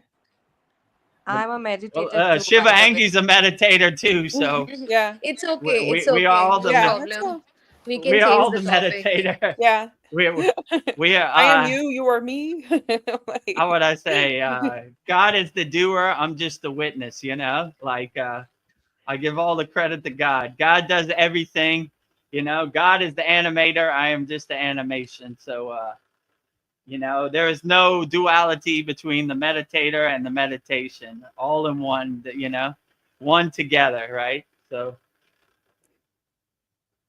we are all the meditators and we are all the meditation together as one. So I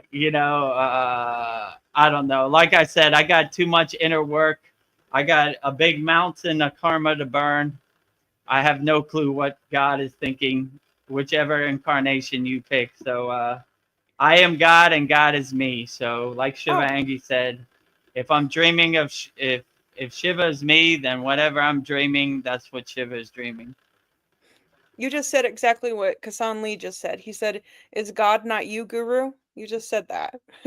Yeah, Like, God is. I am Shiva, and Shiva is me. I am Babaji. Babaji is me. There's no duality. God, yes. Shiva's not over there, and I'm over here. I am Shiva, and Shiva is here. The oneness, the wholeness, right? So that could be said about everything. I am the meditator, and I am the meditation, all in one, right? There is no separateness. There's no space. There's only divine oneness. So God is the doer. I'm just the witness, watching him drive my meat suit, my physical body around. I take no Okay. credit for any of this. Kassan Lee says okay.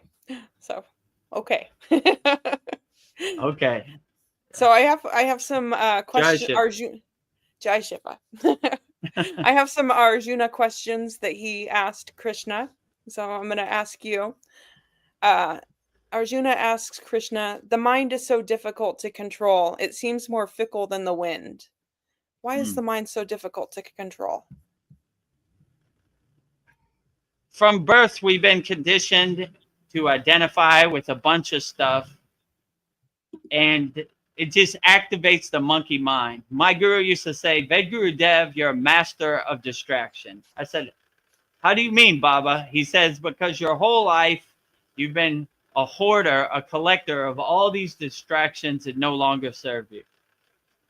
Throw them all away. Go back to zero. When you were a pure soul, when you were an innocent soul as a child, you didn't care who was president.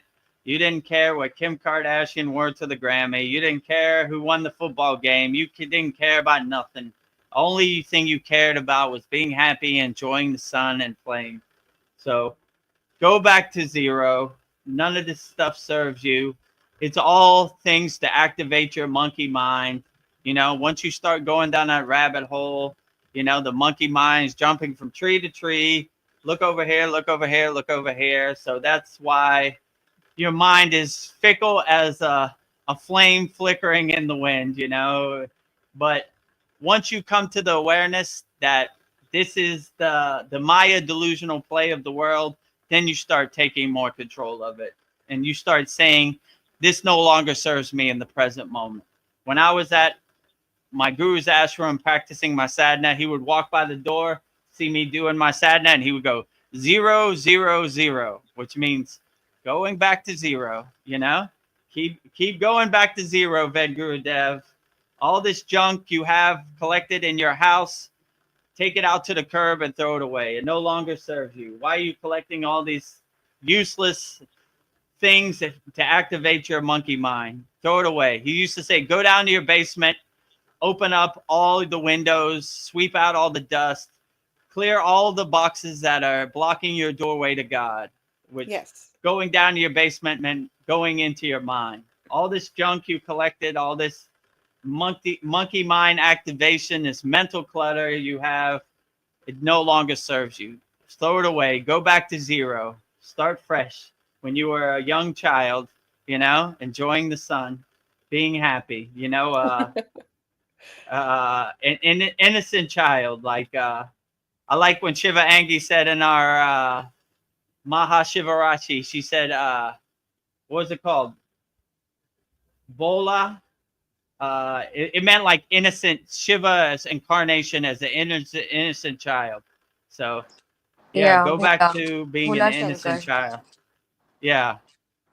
Bola Shankara, you know, innocent Shiva incarnation, innocent child. So I always like that. Yeah. So this Maya delusional world is very dense, very overwhelming.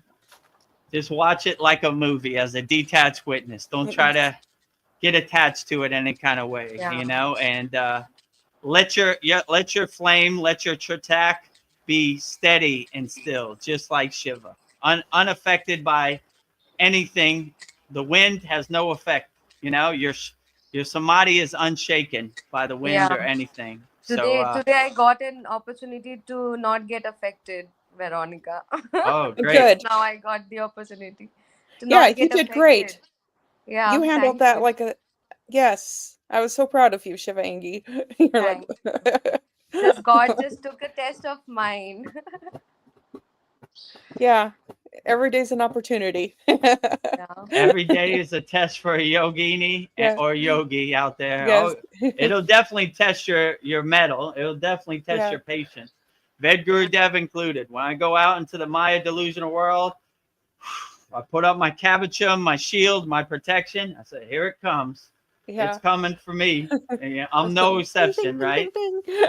You know, I put up my shield, and you can feel them pinging it all Yeah. day, right? It's a All those Yeah, hailstorm. meteorites nobody hitting can my atmosphere.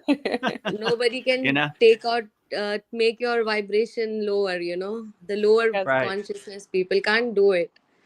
We are above all. And they hate that. That hurts them, right? They're Yeah. always trying to get under your skin, push your buttons. But if you become the unshakable mountain, like I said before in the last satsang, no matter what they do, no matter how much wind comes on the unshakable mountain, untouched. No matter Yes. how much snow, untouched. You know, no matter how much wind, untouched. How much sun, untouched. How much rain, untouched. So if you have that mindset into your day, integrated into your daily life, you'll be perfectly fine. But they're going to test you for sure. Yeah. I passed the test. The Oh, I'm proud of you, Shivangi. with flying colors. Keep passing the test. Yeah. Tomorrow's a new day. There's gonna be another mountain to climb, or Yeah. just use your tools in your toolbox to help you overcome, no matter what happens. But yeah, it's rough out here in this world. That's for sure. Well, Darren Carter is here. He says, "Morning, guys. Namaste. Morning, Darren." Namaste, Darren. Glad you could Namaste, join us. Darren. And then Kasan Lee, he says, "Is the awareness fixed in one place?" The awareness is everywhere and everything. You know, like I imagine divine awareness as like expanding in all directions with no beginning and no end. So trying to put awareness in a box and give it one position is doing awareness, infinite awareness, divine awareness, and injustice. It's expanding in all directions, everywhere and everything. I like when you see the Brahma statue. He's a four-faced God. He's looking to the front, he's looking to the back, he's looking to the side, he's looking to the other side. It's expanding in all directions. Let's say it like that, you know? So I would say, yeah, you can't narrow down awareness or consciousness into one place. It's everywhere and everything, I would definitely say, you know? Yeah. That's my perception. And then the second part of his question is, "And is mind yours?" And is mind yours? Like mind or like mine? Like mind, like my head. And is mind yours? Oh, the universal mindfulness or the universal mind. Yeah, you would say everywhere and everything. So once you see your physical body, your mind as like a radio antenna picking up the divine universal consciousness, then it's more of a collective consciousness. My mind is your mind, and your mind is my mind, and collectively, all of our minds connect through the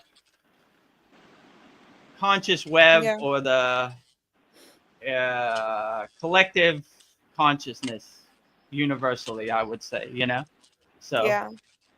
saying your mind is yours is more of a ego play. My guru used to say, anytime you say I or mine or me or myself, it's an ego play, which made it difficult because I caught myself.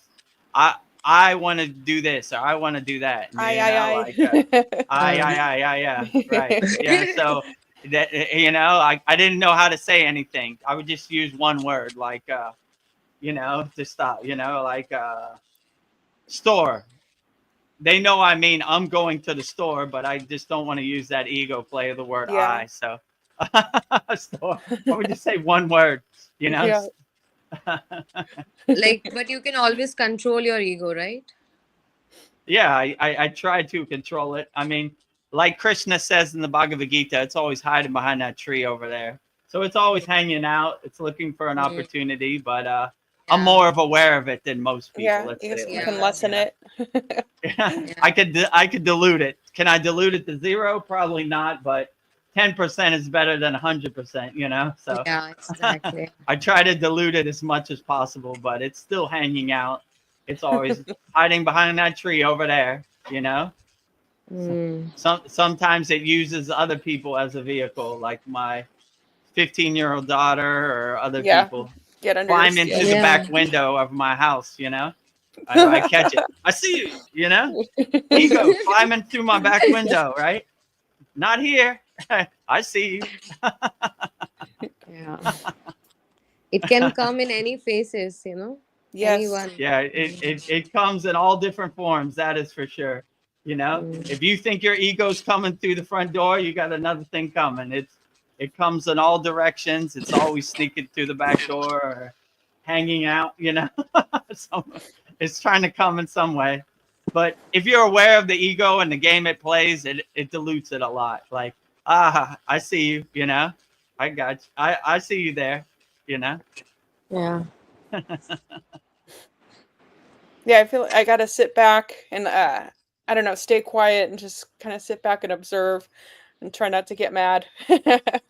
Yeah. Don't Yeah. don't poke Just the bear. But it's just not the observation. You have to be the part of Leela as well, you know, Mm, without yeah. getting attached. You have to yeah. take Right. part.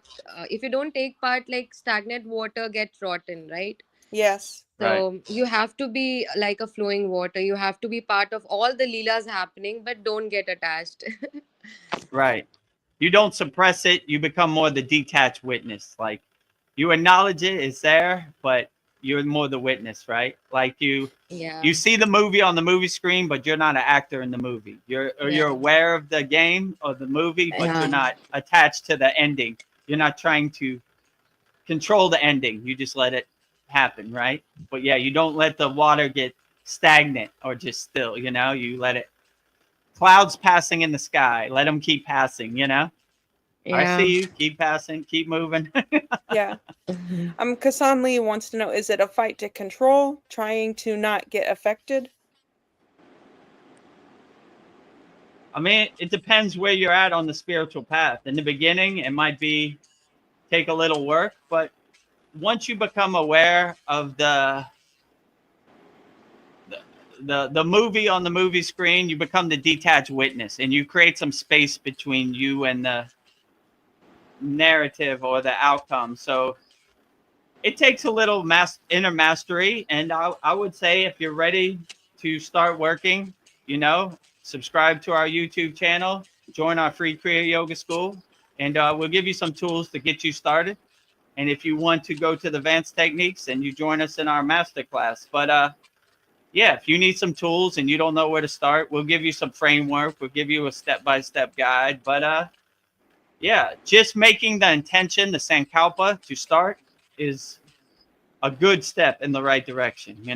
And if it fights you, look for the opportunity to fight it.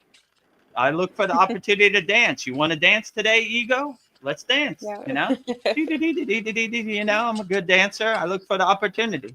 So when you become aware of the ego, then you're aware of the game that it plays. So you see the ego on the stage of the universe, right? Like, okay, I've seen this movie before. I know what happened. So let's get to work. And most people's question is, how do I start work? And on the screen is all the tools for you. So yeah, I would just look for the opportunity to fight it. Don't be scared of it. Fight it. Without fear. Become a fearless yogi. Don't be scared of no ego. It's a lot. It's another day at kindergarten. It's light work over here, right? Yeah. So if you have Light that, work. if you mindset like, oh, you again? Okay, let's fight. I'm ready for you. Let's dance. And Kasan, he wants to know, is the ego a concrete real thing? Is the ego a real thing? I don't know. Is it real? Like, No, it depends who you ask. Most yeah. yogis or Buddhists, they would say the ego is Maya, delusion. I mean, they say that about everything. So is it a real tangible thing you can touch physically? Probably not. Is it a delusion in your Maya reality? Maybe, I don't know. Define real. That's a hard thing to say. It depends what kind of perception you're coming from. If you're coming from a renunciate sannyasi, nothing is real, right? It's all Maya. Only thing is real is your consciousness, you know? And so they would say everything is Maya. So, you know, nothing is real from that perspective. So, yeah, I would agree. It's not real. It's just a perception that it's a video game that you have to level up and overcome. So, Gurudev, yeah. I have a surprise for you. What? I Oh, love nice. surprises. Check out your subscriber. Subscriber? Yeah. Yeah. Check it for me, Veronica, because I'm over here. What do you mean? Take out my subscriber. No, like check it out. check the YouTube subscribers. Like go on Oh. YouTube, add Vedagurudev. Oh, I left my phone upstairs. Let me check real quick. I'll be right back. I made it 1,000. Oh, great. Outstanding. Jai Babaji. Jai I did Shiva. it like 7 of them. Oh, great. Oh, thank you for putting us over the top. That's good news. So now we're monetized. So if you want to send us a super chat, you can. All right. Thank you for that, Shiva Angi. I appreciate that. You know, I'm grateful, Gurudev. Always it's a been pleasure. a long road to get over 1,000 subscribers. I know. I've been a part of your journey from starting. Yeah, I know you've been, as we say in our school, A1 day one from the beginning. So Yeah. it's took a long time to get over 1,000 subscribers. So I appreciate that. I made it 1,001. Oh, great! So we're over by one. Outstanding. So I guess once I get off this live stream, I'll have to figure out how to set up the monetization. You need But to yeah. go to AdSense. I'll help you. That is beautiful. It says 1K subscribers. Yeah, 1K There we are. and 1K Congratulations. too. I made it 100,000 too. Confetti or balloons, right? We could throw it up. Yeah. Live stream. We made it over 1,000 subscribers. So thank you for everybody, include Shiva Angi, for getting us over that mark and over that hump. It's been a long road. It's been a slow drip. Oh my God. I remember us struggling for Google Ads. Yes. Yeah. The Yeah, days. exactly. Thank Remember, you, Shiva Angi. Oh my God. to live stream, we had to get 50 subscribers, and that was tough too. You know, it took like a month for that. Yeah. Yeah. Thank you for that, Shiva Angi. Yeah. True blessing to get us over 1,000 subscribers. Yeah, this has been our love child. It's been taking a lot of work. Oh my God. Thank you. I didn't see. Actually, I was seeing that it's 900 something. Then I just saw it's just 7, and I have some channels of mine. So I thought just make it 1,000 today itself. Yes. Let's do it, right? No time like the present. Oh, Yeah. it's like Christmas Lee, morning here. Yeah. Lee has a question, Veronica. The last question I have from him is witness and witnessed, not duality. Yeah, of course. Not duality. Nothing duality. Non-dualism here. Yeah, so we witness. How could I put this? We witness the world as a detached witness, the same way the source would, or God would witness the world, as oneness, right? Like nothing in duality. No, yeah. You know, like always as a detached witness, you know. I am God and God is me. Babaji is me and I am Babaji. So yeah, always in that oneness perspective, you know. Non-dualists. That's what we are as Kriya yogis, you know. And what they call it, Advaita, right? Like non-dualist perspective, Advaita. only oneness.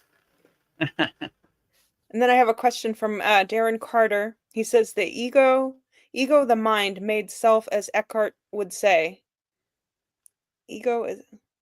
Do you mean ego is the mind made self? Yeah, true.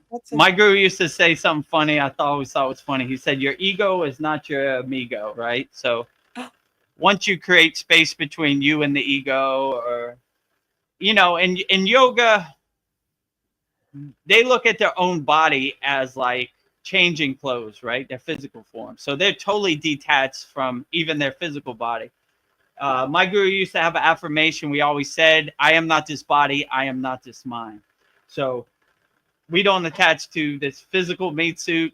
We don't attach to this junk car. We don't attach to this monkey mind or nothing. We're realizing our inner self in us as us, right? So Yeah. you can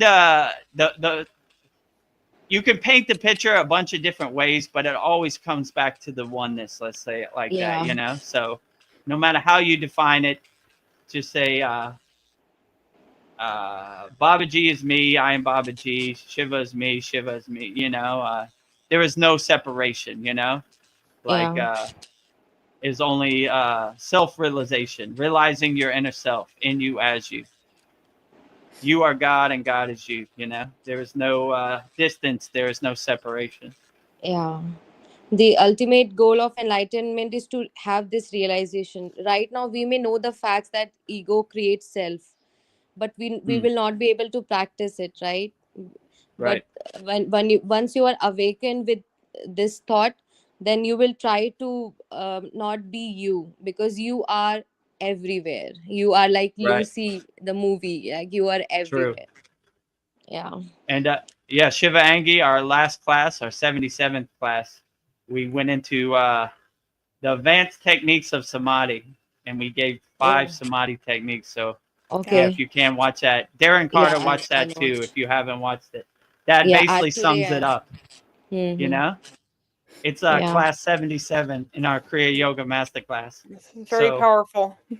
Yeah. yeah, Yeah. th- that was a long class, right? Yeah, that was a good one, right? Yeah. You're not going to find that anywhere else. Yeah. I sometimes feel that, like, if I'll start doing samadhi and all, I'll like leave the world, you know. So I'm Yeah, scared, exactly. like, Yeah. because I have this power. I feel that I may be wrong, but I feel that the things get really, I, you know how to explain it. Like if I Right. do something, it really shows on me.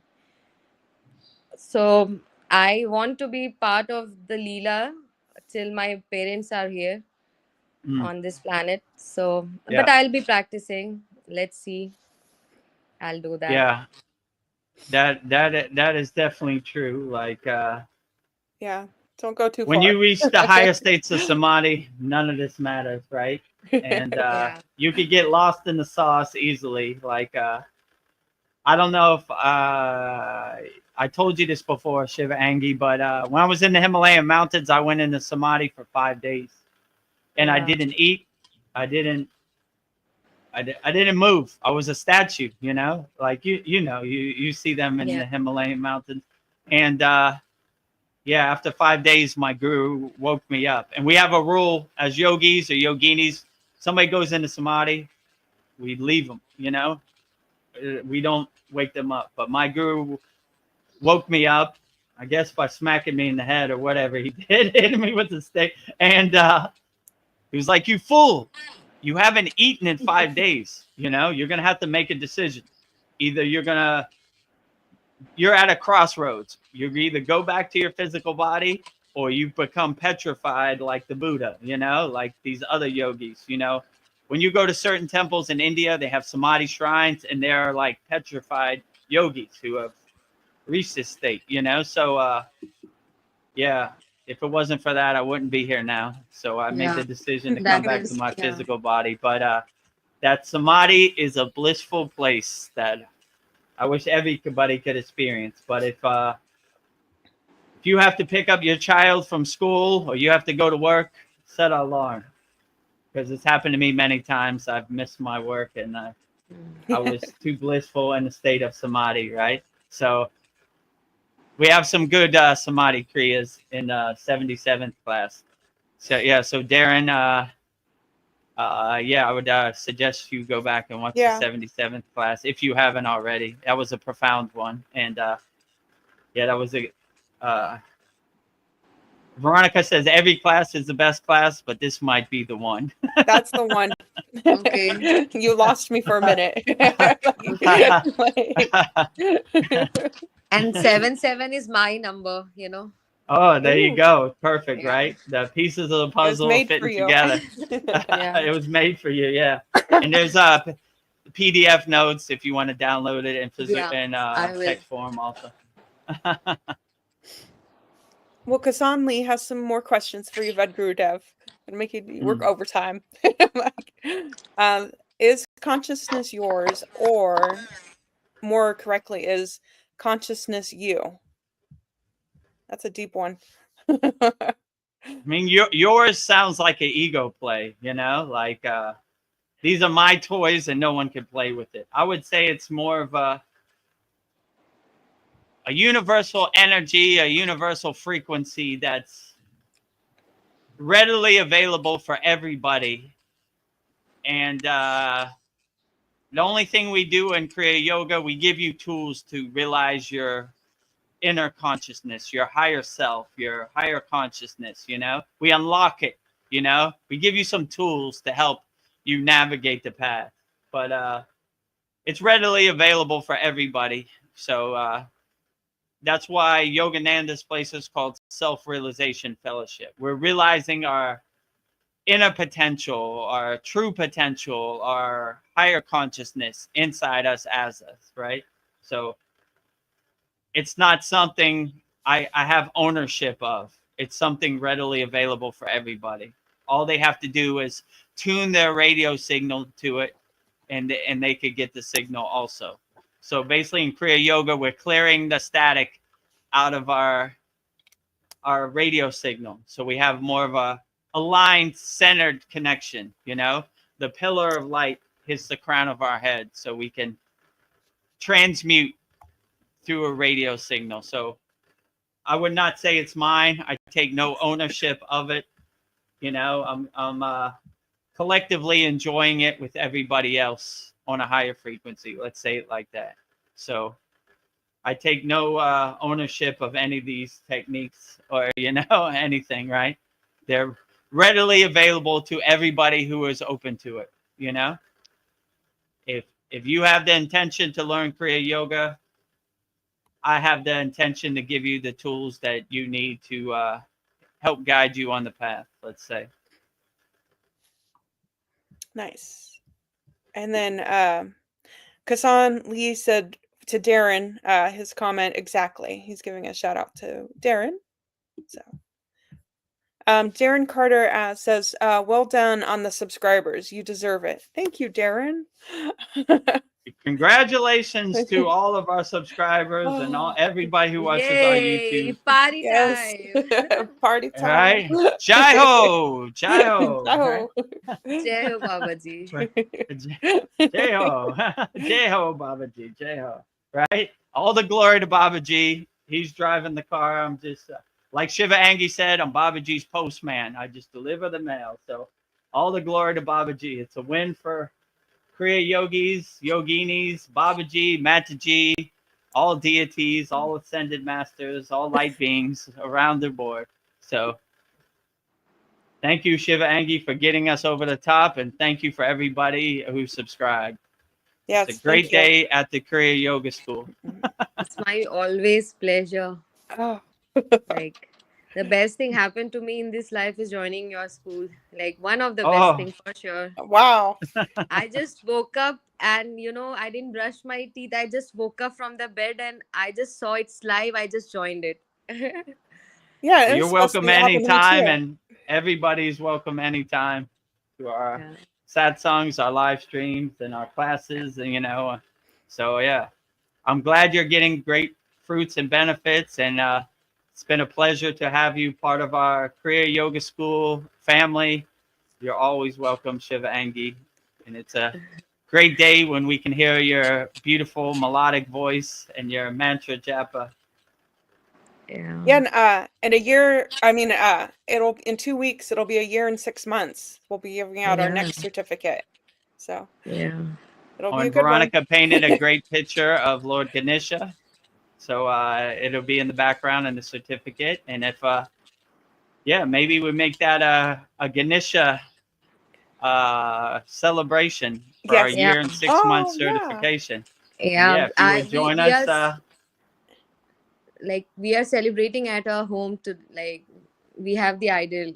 We are celebrating. I'll send you. Yeah. I'll send the picture in school. Yeah. oh, Today's great. Lord Yeah, Ganesha Day. Mm. yeah. So next Saturday, it's next Saturday, right? Yeah, Our not this year and Saturday, but the next Saturday, September 6th. yeah, so we'll do a big Ganesha celebration, Yes. right? The Mm. glory of Lord Ganesha, the remover of all obstacles, Lord of success, right? Yeah. We need to have his favorite treats. We need some rice dumpling sweet treats. Yeah, Yeah. Lord Ganesha loves sweets, right? Yes. He's an enjoyer. Any prasad for Lord Ganesha is Yes. sweets, right? He loves the sweets. Oh, I have another question for you, Vedagurudev. You're working overtime. Kasan Lee, he says, if we are God already, why do we have to practice anything? Isn't pain and confusion, etc., also not God? Hmm, something to ponder. The reason we practice our sadhana, our meditation, our pranayama, our asanas, our mantra japa is to help us more align ourselves and connect ourselves with God. Like all our pranayama practices is basically clearing out our susimna nadi so we can have a direct connection, a pillar of light with God, you know? So the, the the question really isn't if we're God, why do we have to practice?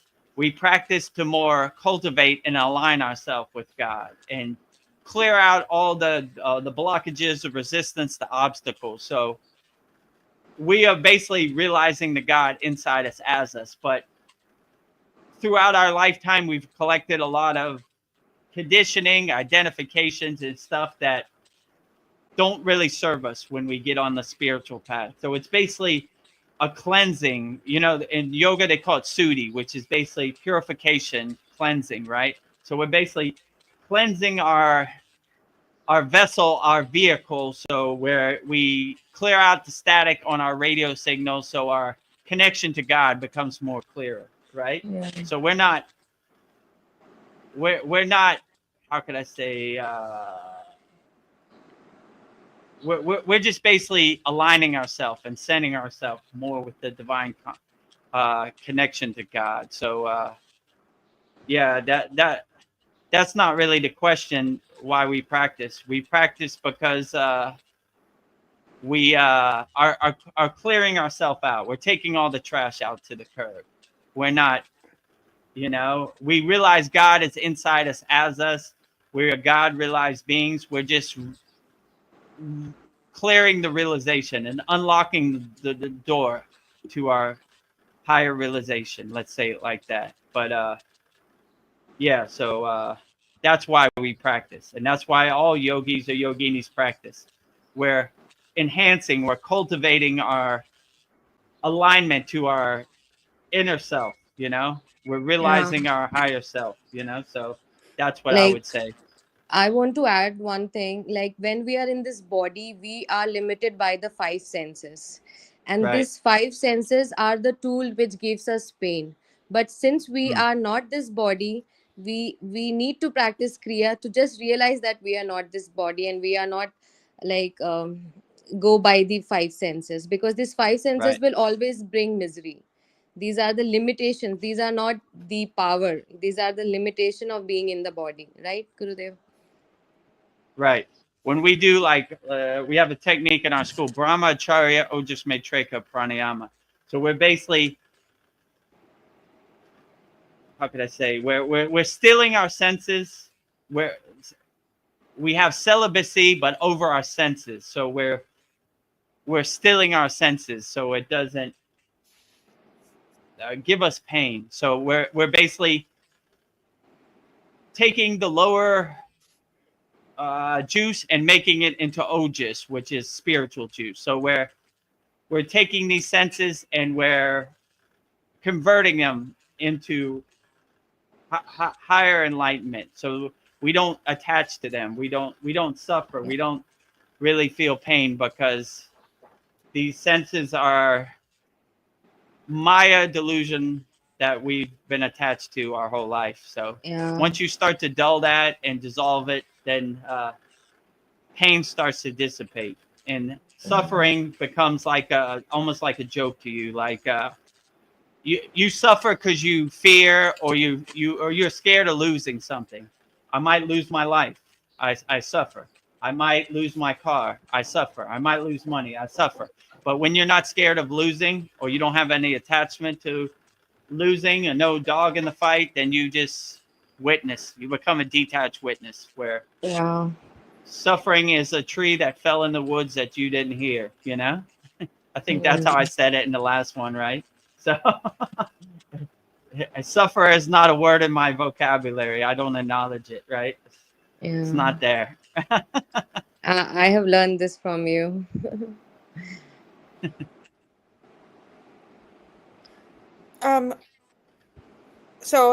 Kassan, or wait. Zain Ahmed says, "Hi, Guru Dev, namaste. Good question by Namaste. subscribers." So, yeah, great questions by Darren and Kassan. Yeah, And send then, all your great questions in. No questions are off limits. I'll answer it wholeheartedly. I don't know everything, but I'll try my best, you know? and then Darren Carter says, "I keep hearing a third voice. Is this Mataji speaking to us?" Yeah, I'm hearing like some static in the background too. Really? Could be. They're trying to tune into our live stream, right? Yeah. Send us a darshan. I didn't hear it, but if you hear it, tell me what they're saying. Maybe they, you know, It does that sound like a thick-headed, lady speaking in the background. that Huh. thick-headed, stubborn Vedagurudev. I'm trying to send him some messages. He's not getting it. Tell me what they're Yeah. saying, right? Mataji, speak to us. If it is Mataji, whoa, that's a true blessing, because we very rarely get an audience of Mataji. Like I said earlier in the Satsang, you see Babaji 10 times before you see Mataji once. So anytime you see Mataji, it's a great day. So if Mataji is trying to send us a darshan, a radio transmission to our live stream, please let me know. And wherever it's coming from, put her on the big stage. Put me on the small stage, you know? I definitely want an audience from Mataji anytime possible, right? And then Kassan Lee says, "The second part of my question, please, miss. I forget the name." I think you're talking to me, Veronica. The last question you gave was, if we are God, why do we have to practice anything? Isn't pain and confusion, etc., also not God? And then you put LOL. Was that your last question? What did I miss? Yeah, I think we covered this, but yeah, God is pain, God is suffering, God is bliss, God is joy, God is everywhere and everything. So the real question is, what isn't God?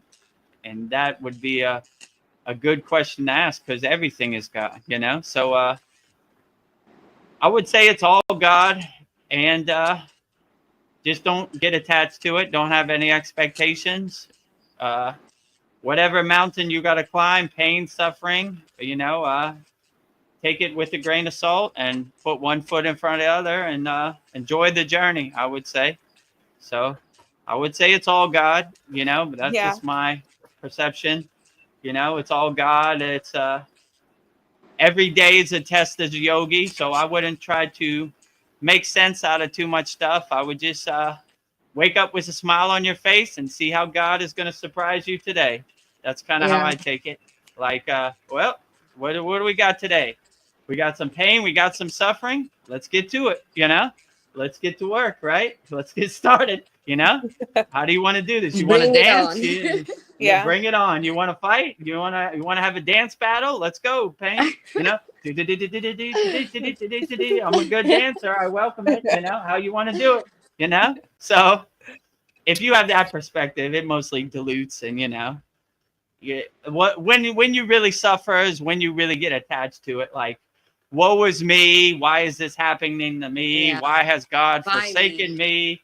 I'm going to hide Me. under my bed. Why me? Why me? Why? And Yeah. I is equal. Right. And then you begin to see the duality, right? The I. Yeah, right, exactly. So, yeah, why me? Woe is me. Why has God forsaken me? Oh, look, a bird. Beautiful I see bird. some. Yeah, I Oh, was also checking oh on You it. see it, wow. right? Yeah, I could Yeah. see. We have an audience of divine birds today. Yeah, there's one. Oh, He's landed. Yeah. Yeah. he's enjoying our satsang. Yeah, he's enjoying, right? Bird, do you want to ascend? Come here. Yeah. Let me give you some blessings so you can leave this bird body. I don't see any more questions from YouTube. How long I have did we been on here now? 3 hours and 34 minutes. Oh wait, a Whoa. question just popped up.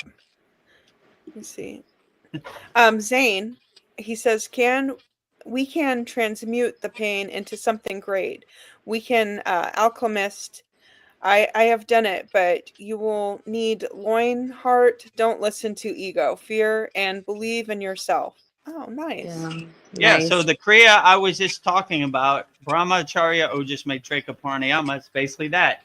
Turning pain into spiritual bliss, you know? That's what we do. So we have this Kriya in our school and we turn our pain into pleasure, you know? So we don't dwell upon it, we convert it, you know? So many people think like seed retention is like holding your seed or holding your sexual juice. But in Kriya Yoga, the way I was taught, we convert our sexual juice in our root chakra or our root band, Muladhara. you know, our root lock, and we convert it. We bring it up our Sushumna Nadi and convert it into Ojus, which is spiritual juice on our crown. So that's basically what we do. So yeah, I agree with you. You convert pain into pleasure.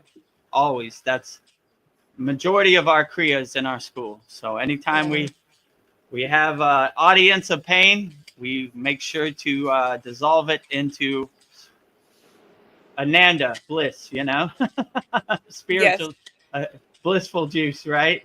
You know, and converting it from like sexual juice into rasa or like amarita, right? You know, like Yeah. spiritual juice, nectar, right? Divine nectar, right?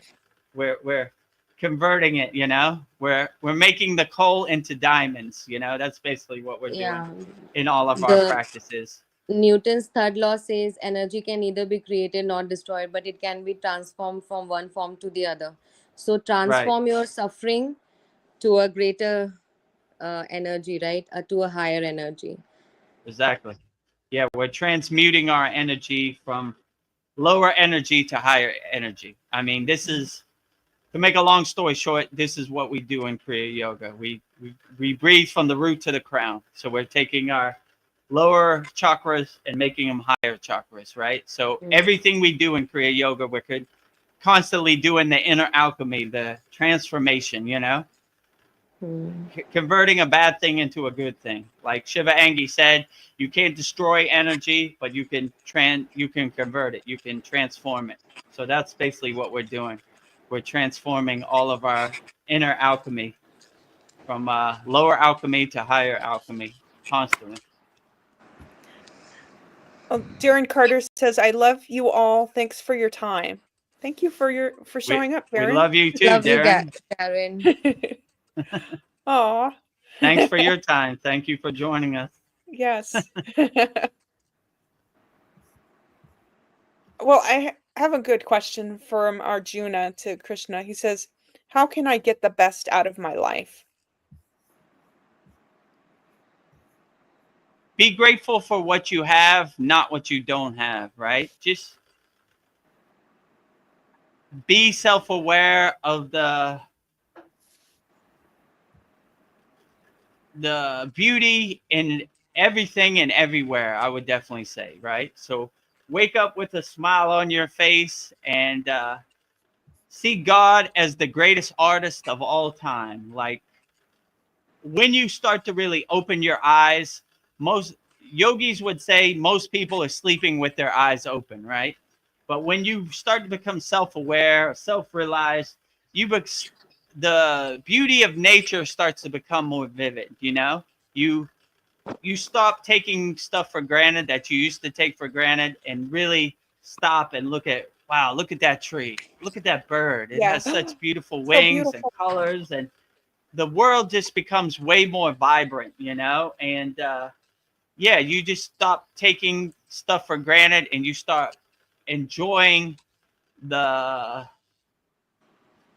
even the Maya delusional world. You start enjoying it, you stop suppressing it, and you just thought you watch it like a TV show. Like, all right, today on the Maya delusional world, episode number 55, let's see what happens today. And you just, oh, that was interesting, look at that, Kramer came from the door, through the door, and George Costanza's here, and oh, we got an audience of the soup Nazi today. So you you stop trying to control how it comes out, and you start enjoying it for what it is. I would say, and that's basically, the world becomes way more vibrant and way more vivid when like, you just start to be blown away by the aspects of God's creation. God is the greatest creator, the greatest painter, and you start enjoying his painting for the beautiful artwork that it is. Like, whoa,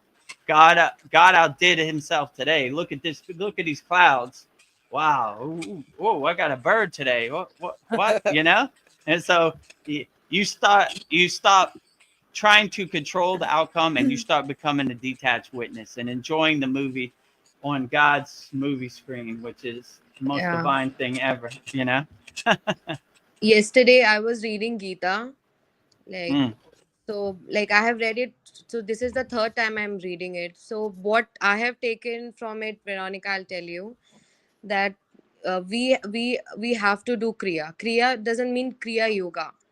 We have right, to do karma. Like, we can't stop our right, action. We have to be like a river which is flowing. So one thing, we just can't sit and do nothing. So one thing is we need to do the actions. Second thing is right, we cannot get attached with the outcome of the actions. right. You do your part, God will do their part. Third thing is never get attached to anything. It doesn't Mm, mean that you should not be a part of it. You should be, because that is the most important thing. You have to witness the world, but you have to witness it by being a part of it. right. Okay, so these are the things which I take it from Gita, like where Arjuna Yeah. and Krishna's conversation is there. That Nice. was well put, Shiva Yeah. Angi. Yeah, my guru used to say we're Kriya yogis. We don't talk about Kriya yoga, we do Kriya yoga. Kriya means action, so we're action yogis. We don't tell stories about Kriya, we do it. We actually, we're not sitting around talking about Kriya yoga, we do the action. So yeah, what you said is absolutely right. We need to be in the world, using these tools, interacting, and integrating these into our daily life, so we can look Yeah, for the like, opportunities to overcome. yeah.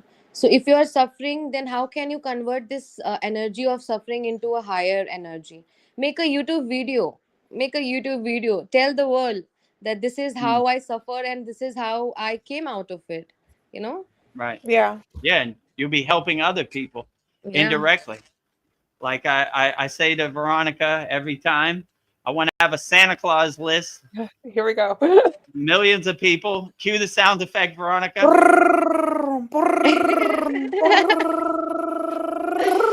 Of all the people I helped. So, I'm so undeniable. Yeah. So look for opportunities to help people. You never know who's suffering out there and going through the same thing as you. And like I always say in our classes and on here, if I can do it, you can do it, like, just because I'm on here with all my Raksha beads and my white suit, I went through the exact same thing you went through. And if I could And do it, you could definitely do it. So, yeah, yeah, help people. like if you are suffering and if you understand the suffering of other, then yourself is getting resolved, right? Right. Y- that is what the ego is getting dissolved, because at that time you are not just concerned about your suffering but the suffering of others as well. So this is the first step to dissolve your ego, to understand, to be empathetic towards other, to understand the Right. suffering of other. And rising tides lift all boats. So when you Yes. lift yourself up, you lift other boats up. And you know, you want all, you want everybody to win, you know, not just yourself. So I got through suffering. I want you to get through suffering, you know. Kriya Yoga has helped me. I want to help everybody with Kriya Yoga. Help you. Kriya Yoga for you, everybody Kriya Yoga, right? So once you start helping people, it becomes infectious and you want to help everybody, right? Thank God I came out on the other side of suffering. I don't want you to go through what I went through. I'm going to help you, you know. Let's help everybody as much as we can, you know. And I encourage more of that. So yeah, you can never go wrong helping people. They say in yoga, karma yoga is the highest yoga, which is selfless service. Looking for opportunities to help people, feed people. You know, if you go to any of these ashrams or any of these Indian temples, they have a big food line. They feed people. That is the highest blessing, right? Helping people, right? Nothing better, right? The lightning path to God, karma yoga, helping people, right? Yeah. With no expectations, like, oh, I need to get money for this, I need to get rewards, you know, no rewards, you know, no expectations, detached, you know, detached witness. Well, I have another question from Kasan Lee. He says, "Isn't anything you do to align with the Tao or Tao, not Kriya? For example, music that hits your crown chakra, LOL." Yeah, I guess that could align your music. Yeah, I mean, you know your body better than anybody, so whatever resonates with you and uplifts you, that is the best thing to do, you know. Some people listen to music, some people like to read Vedic texts, some people like to do mantra japa. It just depends. Whatever works for you, that is the best way. So if you resonate with the Taoist path, then that is a great path. Why not, you know? So yeah, I would say do whatever works best for you. You know what makes you feel the best and what uplifts you and what resonates best with you. So do that. Do more of that, I would say. So there's no one size fits all, like everything in a box. If Yeah. music gets you into a enlightened place, by all means, listen to more music, you know? If mantra japa gets you to a enlightened place, by all means, more mantra japa. It just depends. It's not one size fits all. It's different for Yeah. everybody. So just do what works best for you, I would definitely say. And then Kasan Lee, he has another question. Like, the question is ego even real to be dissolved? Isn't dissolving ego also not an ego trip? Huh. Yeah, true. I mean, dissolving ego is kind of an ego play, you know? So it's, I don't know. Some people in the beginning, they need these visualizations or these techniques to dissolve something. When you get to a higher samadhi consciousness, you're not worried about any ego. It's not even a thought in your mind. But some people, it's a gradual build up to that. It's not like a microwave, like you just become empty overnight, right? You know, it takes a while. So some people need these visualizations to have that self-inquiry and that visualization to overcome. And some people, you know, don't need that visualization. It depends where you are on the spiritual path, you know.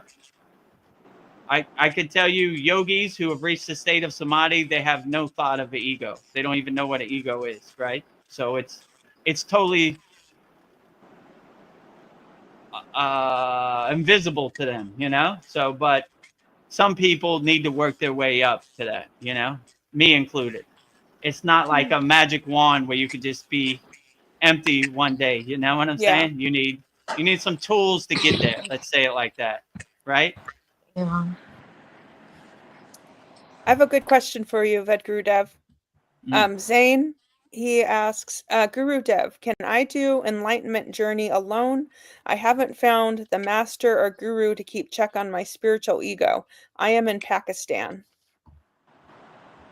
Well, Kazakhstan or wherever you're at in the world, I would say join our Kriya Yoga Masterclass. I will personally guide you, be your guru, and coach you on the spiritual path. You know, if you want that, go to kriyayogamasterclass.com and join our group. And yeah, I'll personally coach you and help you. If you feel guruless or you have nobody to help you on the path, that's what our school is here for. So yeah, Veronica, Shiva Angi, Paul, all of them are members of our Kriya Yoga School. So we have a very loving family, and rising tides lift all boats. So I would definitely help you, no matter where you live in the world. As long as you got internet, we're here to help. So, or if you haven't, subscribe to our YouTube channel or join our free school, and we'll give you some tools to get you started. And if you want more, you want to upgrade, then join the Kriya Yoga Masterclass. So if you're in search of a master, I'm here to be your guru or master or help guide you, whatever you want, you know. So if you commit to me, I'll commit to you, and let's plant that tree today. So no need worrying about it, dwelling upon it. We start today. Today is the first day on the job. Zane says, okay. So, yeah. Okay, Guru there Dev you will go. help you. See you on the inside. Kriya Yoga Masterclass, you know? Yeah, I'll be happy if Zan joins the class. Yeah. Yeah, I'll be happy too. We help each other. We're like-minded yogis, and we rising tides lift all boats. So we have a loving Kriya Yoga School family. So no yogi or yogini left behind. Yeah. Katsan Lee, he says, is enlightenment a personal thing, like in I'm enlightened and you're not? Oh, that's an interesting thought. To say I'm enlightened and you're not, that's like a guru play in itself, right? Yeah. I am a winner and you're a loser, right? Like that is a dualist perspective. I say enlightenment is a divine wholeness, a oneness with everything and everywhere. So there'd be no I in there, you know? It'd be more one with everything and everywhere.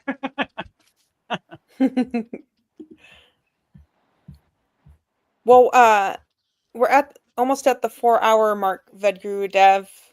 I don't see any Okay. more questions. How are you doing? Like, Yeah, I guess we could wrap it up. So if anybody has any last minute questions, put in the YouTube chat. How long have we been on here so far? 3 hours and 51 minutes. Okay, so we got another 9 minutes before we reach our mark. And yeah, just put in the YouTube chat. And if not, I guess we could wrap it up. But yeah, if you haven't, make sure you subscribe to our YouTube channel at Vedagurudev. Thank you, Shiva Angi, for getting us over the 1,000 subscribers mark. You know, so we're in hog heaven. You know, hog heaven. the path has been cleared, right? Woo! You know, monetized now, right? So join our Kriya Yoga family. Subscribe to our YouTube channel at Vedagurudev. If you haven't, discover the secrets of Kriya Yoga, 100% free. Join our free Kriya Yoga school. Go to freekriyayoga.com and join almost 700 like-minded yogis and yoginis practicing Kriya Yoga all around the world. And if you want more and you want the advanced techniques and master the supreme science of Kriya Yoga, go to kriyayogamasterclass.com and join our group. And we'll coach you, Zane, no matter what country you live in, no matter what color your skin tone is, no matter what language you speak, no matter what religion you have. You know, Kriya Yoga is for everybody. We test it, we observe it, we experience it, so we know it. So if you want to try it out and join all of our like-minded Kriya Yoga school members, Veronica, Shivangi, Paul, Darren, Mariana, everybody in our Kriya Yoga School. We welcome you there, no matter where you come from. I like when Yeah. this guy said, I'm from Kazakhstan. Yeah. Can I practice Kriya Yoga? Oh, it's for everybody, everywhere.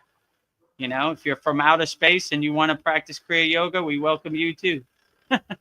Yes. All are welcome. All are welcome. Well, I think I just wanted to say thank you to everyone who came to our Satsang to share in our conversations. I love you all, and know that you are loved. And the reason I do this week after week is not for money. I am not getting paid at all. I just do it for the love, and I hope that it's helping people with our weekly shared Satsang. So thank you to everyone that came. So yeah. Yeah, we love one, we love all. We love Yes. everybody, everywhere. No matter what your flag, no matter what your language, no matter what your skin tone, no matter what your religion, no matter what your God you pray to, we love everybody. Kriya Yes. Yoga is for everybody. So no barriers, no roadblocks. Let's plant that tree today. You know? Love is So the universal language. Yeah. Kassan love Lee, is the universal language. he wants to know if ET can ET be in your class? LOL. Well, if he has good energy. Sure, I welcome ET. You know, like I told the story before. We were in the Himalayan mountains, and I asked my guru. We're in a thin little tent, and it's windy like crazy. And I said, if the Himalayan Yeti attacks our tent, what do we do, Baba? He says, if the Himalayan Yeti has inner divinity, then he is our brother. We don't care how tall he is, how big his teeth are, how hairy he is. If he carries inner divinity, he is our brother. So if ET is carrying unconditional love, then he is our brother. We accept him. I don't care what color his skin tone is or what country he comes from. We love him wholeheartedly the same. Zane says, thank you. I will be there. And he says, very, very soon. ET too. LOL. X. Mhm. Hugs and kisses. You and ET are welcome anytime. Kassan Lee says, thank you. Later's Guru and Veronica. Thank you, Kassan. Very good questions. Later, Kassan. You're welcome anytime. We do these satsangs every Sunday at 9 p.m. Eastern Standard Time. Our Soul Talks live from a Thailand beach, and we do our satsang every Wednesday at 9 p.m. Eastern Standard Time. So subscribe to our YouTube channel, hit the notification bell, and you'll see when it comes on. But yeah, we welcome all the questions wholeheartedly every week. Well, there's some backstage humor. I don't know if I should share it. I don't know. I think it's just a conversation between Kassan and Zane. So I'll leave it at that. Okay. Yes. I think my earpods are about to die, so Yeah. I guess let's wrap it up. Okay. So yeah, make sure you subscribe to our YouTube channel. Over 1,000 subscribers, thanks to Shivangi. Thank you. You know, we have daily Babaji quote video every day, and we have a long form YouTube video where we answer questions. And yeah, also join our free Kriya Yoga school at freekriyayoga.com. Almost 700 like-minded yogis and yoginis from around the world. And if you want the advanced techniques and you need a master or a guru, I will definitely be your guru, and join our Kriya Yoga Masterclass. And you would be guru-less no more, right? And plus, we have a Saturday class, 11 a.m. Eastern Standard Time, which usually goes 2.5 hours, so very profound, where I show you, demonstrate the techniques, and you could ask questions in real time. So that's worth the price of admission, money back guarantee. So yeah, with that said, I guess we will go out with Babaji's Mula Mantra. Shivangi, you want to help us with Babaji's Mula Mantra? Sure. Okay. So we will say Babaji's Mula mantra. Om Anytime. Kriya. Oh, Okay. oh, Sorry. hold on a second. I said, no, it's all She's right. excited. Yeah. Okay, she's ready. She's jumping out the gate. So we'll let Shiva Angi go first. So yeah, so this is Babaji's Mula mantra. Anytime you need Babaji's help and you want to call upon Babaji, this is Babaji's direct phone number, and it is Om Kriya Babaji Nama Om. And Shiva Angi will say it so beautifully right now. How many times I need to say? You could say it. You could say it 3. Well, I'll Okay. say it 3. Okay. Om Kriya Babaji Nama Om. Om Kriya Babaji Nama Om. Om Kriya Babaji Nama Om. And now Veronica will say it so beautifully. Om Kriya Babaji Nama Om. Om Kriya Babaji Nama Om. Om Kriya Babaji Nama Om.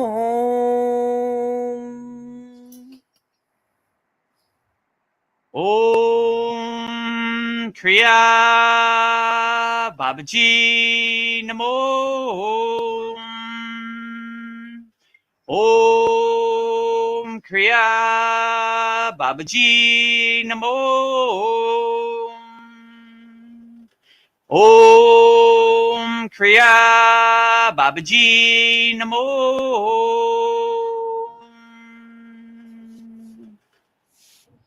And lastly, we will sing the Shanti Universal Peace Mantra, sending peace and love to all people all around the world. Shiva Angi, do you know the peace mantra? No, I don't know actually. Okay, maybe just say Om Shanti Shanti Okay, Shanti that 3 times. that I'll say, yeah. Om Shanti Shanti Shanti. Om Shanti Shanti Shanti. Om Shanti Shanti Shanti.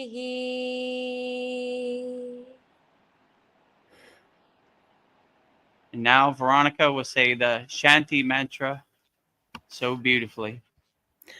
Om Shanti Shanti Shanti Shalom Sat Nam Sadhu Tao Em Spirit Swami Kami Amen Amen Omen Selah Home Om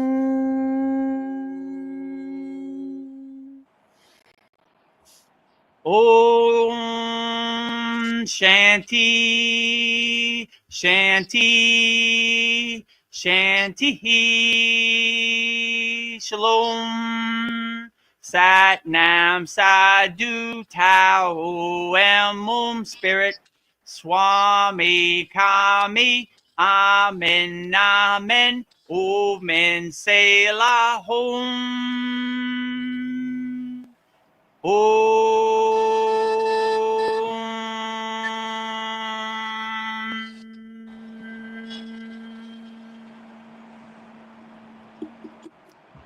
Are you feeling spiritually lost? Like you've tried everything, YouTube videos, online courses, even meditation apps, but still something is missing? Wondering, is this all there is? The world is loud and chaotic, and your soul is overwhelmed, craving inner peace, but you can't find your way back to yourself.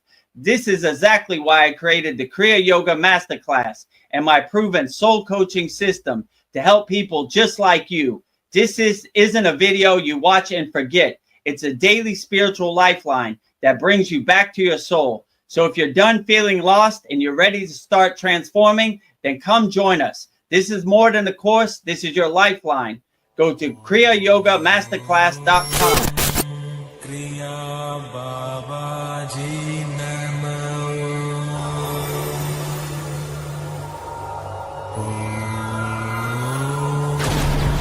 Kriya Babaji Namo.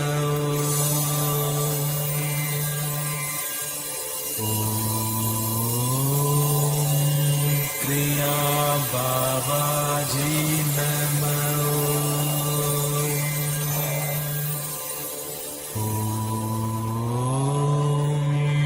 Kriya Babaji Namo.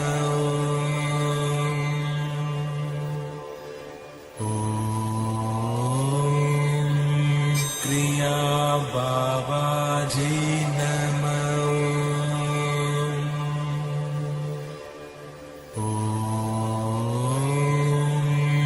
Kriya Babaji